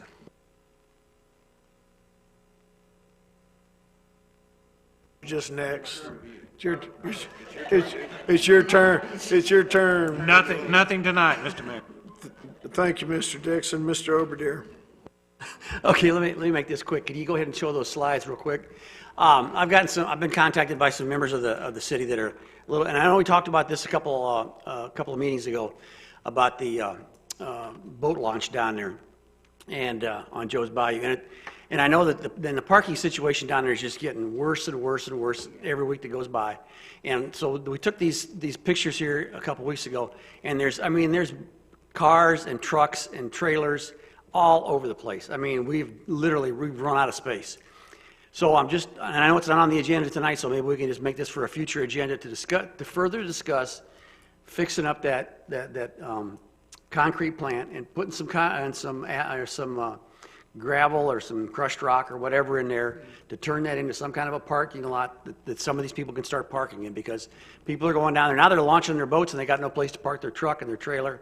And I don't know, we had some of the folks here talking about wanting to have, our visitors and people that aren't permanent residents, they go down there and they pay their, whatever it is, the $20 a day to launch their boat, and then they got no place to park their truck and their trailer. So I just like I said, we probably can't do anything about it tonight because it's not on the agenda, but I'd like to make it for a future council agenda to discuss this a little further about paving the rest of that parking lot. I just brought that up a month ago. Nobody wanted to do it. Yeah, Lance, I guess that'll be one of the first things you get to do, set us up for that discussion. Maybe your staff can prepare us with some information pursuant to that piece of property and what it's going to take. All right, first up, Mr. Morgan. Yeah, I will not support that ever, to spend a single dollar so those parking spots can sit empty 330 days out of the year. I think it's a ridiculous waste of money for a problem that inconveniences people maybe 30 days a year, doubtful. Did you read off the minutes from the last meeting? You say the same exact thing. Oh, yeah, I'll say it again and again as long as y'all keep bringing it up. Thank you, Chatham. Mr. Braden. Chatham, are you referring to the cement plant? Yes. We spent somewhere in the neighborhood of $50,000 to clean that up and grade it all out, and it is in worse shape today than it is when we hired a contractor and paid him $50,000 of taxpayers' money to clean that up. I would not have voted to spend that money if I knew that would have happened. It's in worse shape today than it was then. On the to-do list, Mr. Overdeer, is it all? Okay, Mr. Marler. Well, I really didn't have anything, but now I got two things to address what Rod was just saying. One of the reasons we purchased the Joe's Bayou concrete plant was to hopefully to expand the boat ramps a little bit and try to make them a little better and expand parking. So and we as a council haven't decided to do anything with it yet. So that's another one of those things for Parks and Recreation to figure out. The other thing, since it's been brought up several times, I pulled it up. Part 1 of the Charter, Article 7, Section 308, Prohibitions. Section B, Appointments and Removal.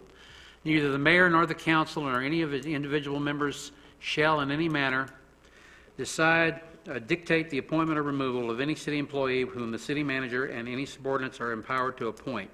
But the council may express its views and freely discuss with the city manager anything pertaining to the appointment and removal of such officers and employees.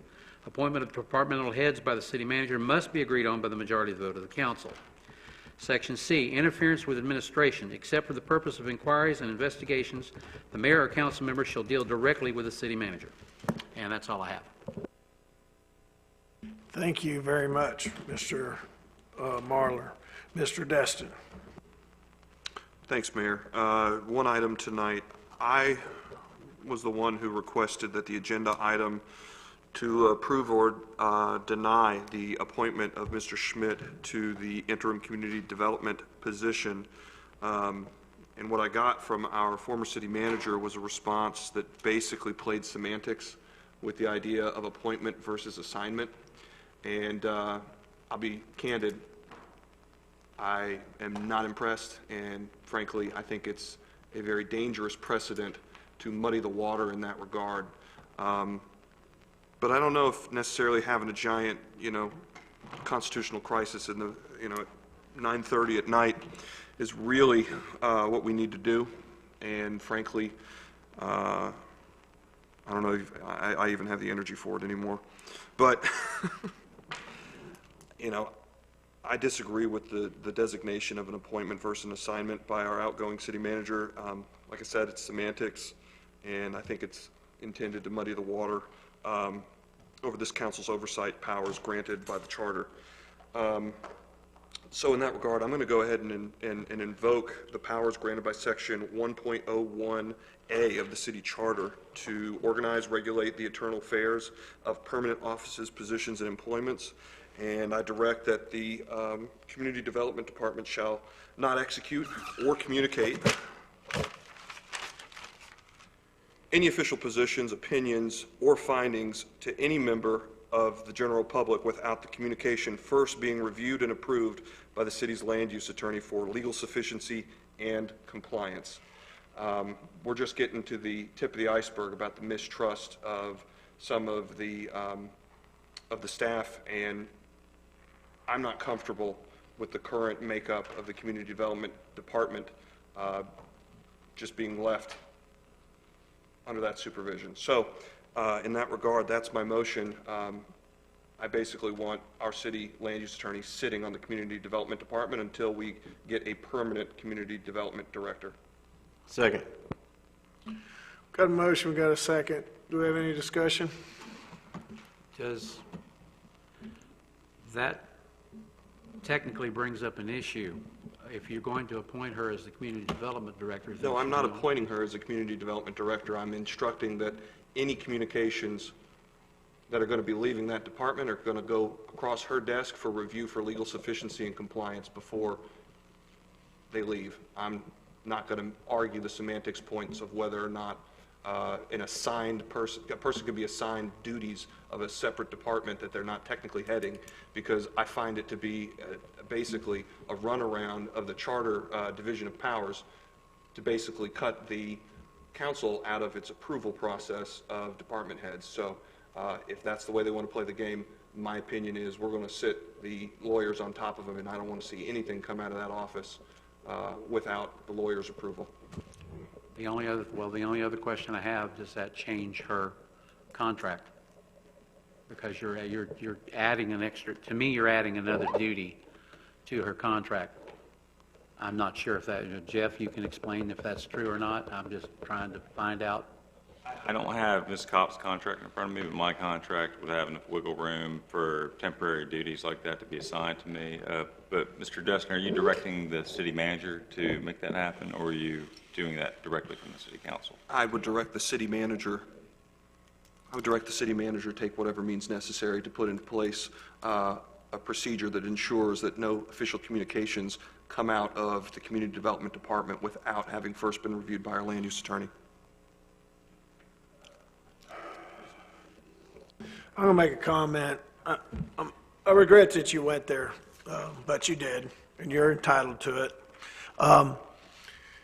We've had 3 people leave that department, so we're down to bare bones. We basically got 1 young planner and 1 contract planner. And I know that there's folks on this council that have got their personal issues with the way things have been run under the previous city manager, and you've made that well known by having her put in a position where she resigned, and she's gone, and we're in the process of finding a new one. But you know who suffers in this power play that's taking place? Is our citizens, our developers. They've been suffering for 2 years. They've accomplished nothing. Well, let me finish, please. The people that have development orders in place, people that have pulled permits for construction, businessmen, businesswomen, and this is basically going to paralyze that department. They were already shorthanded.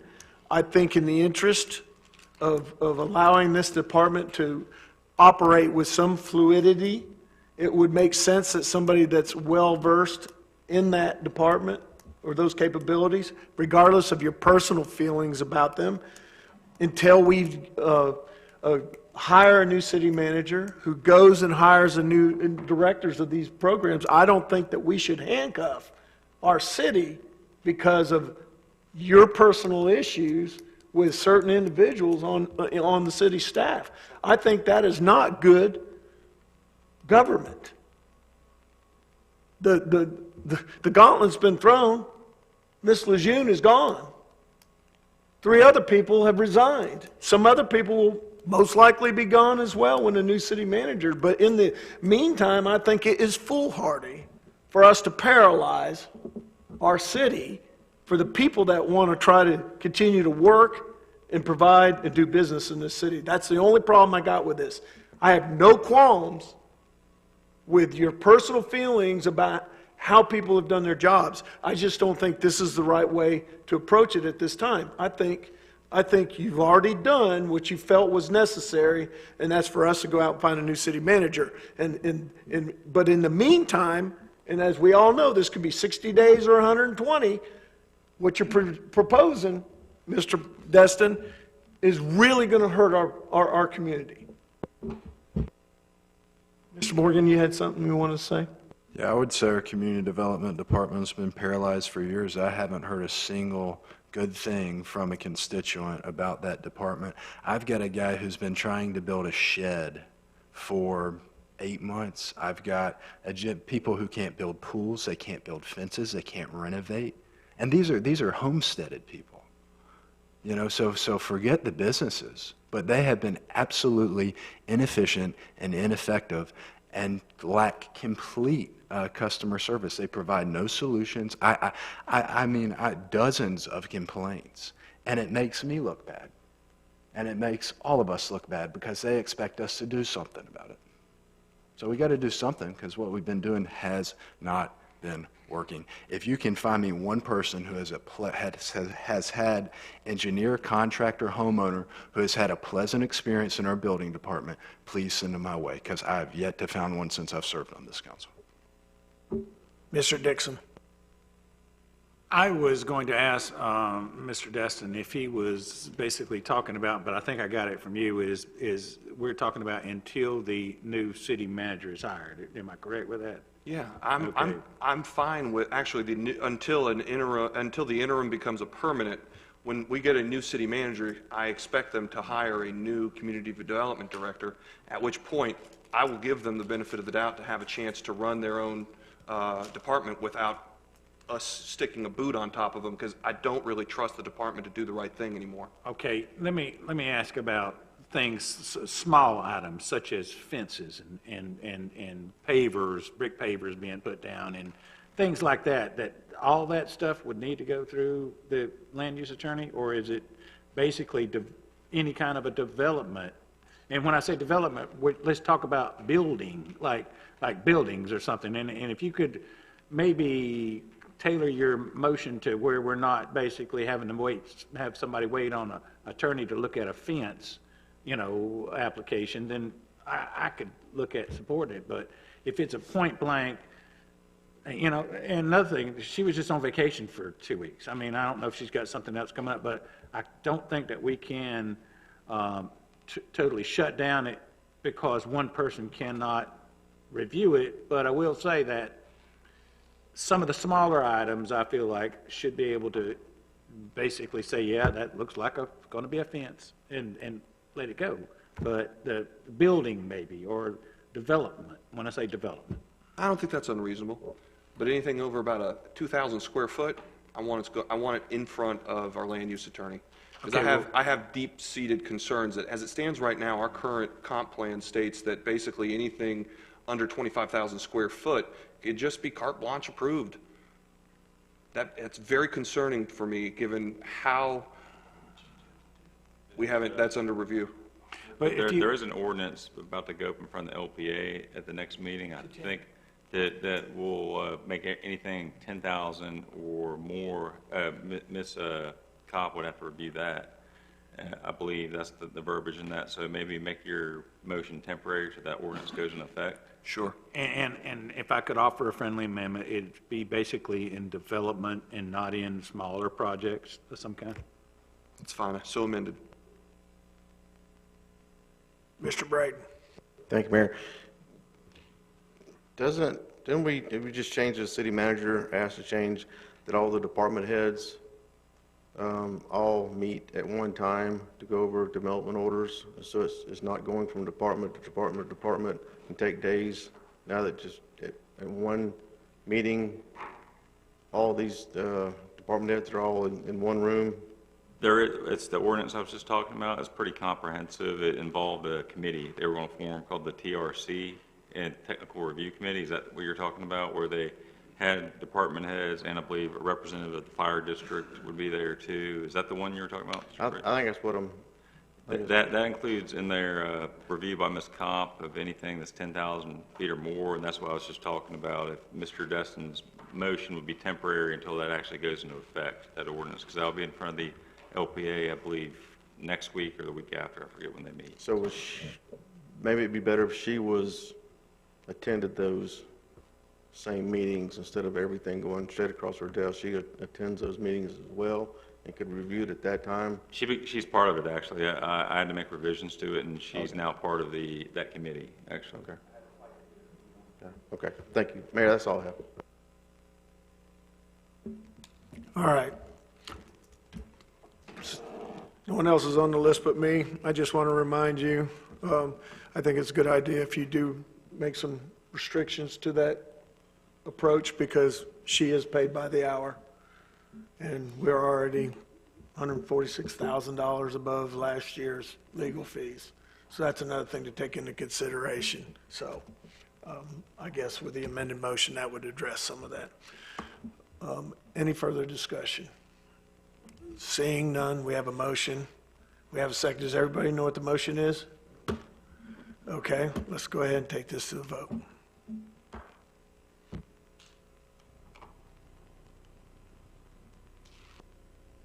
Ayes have it, so moved.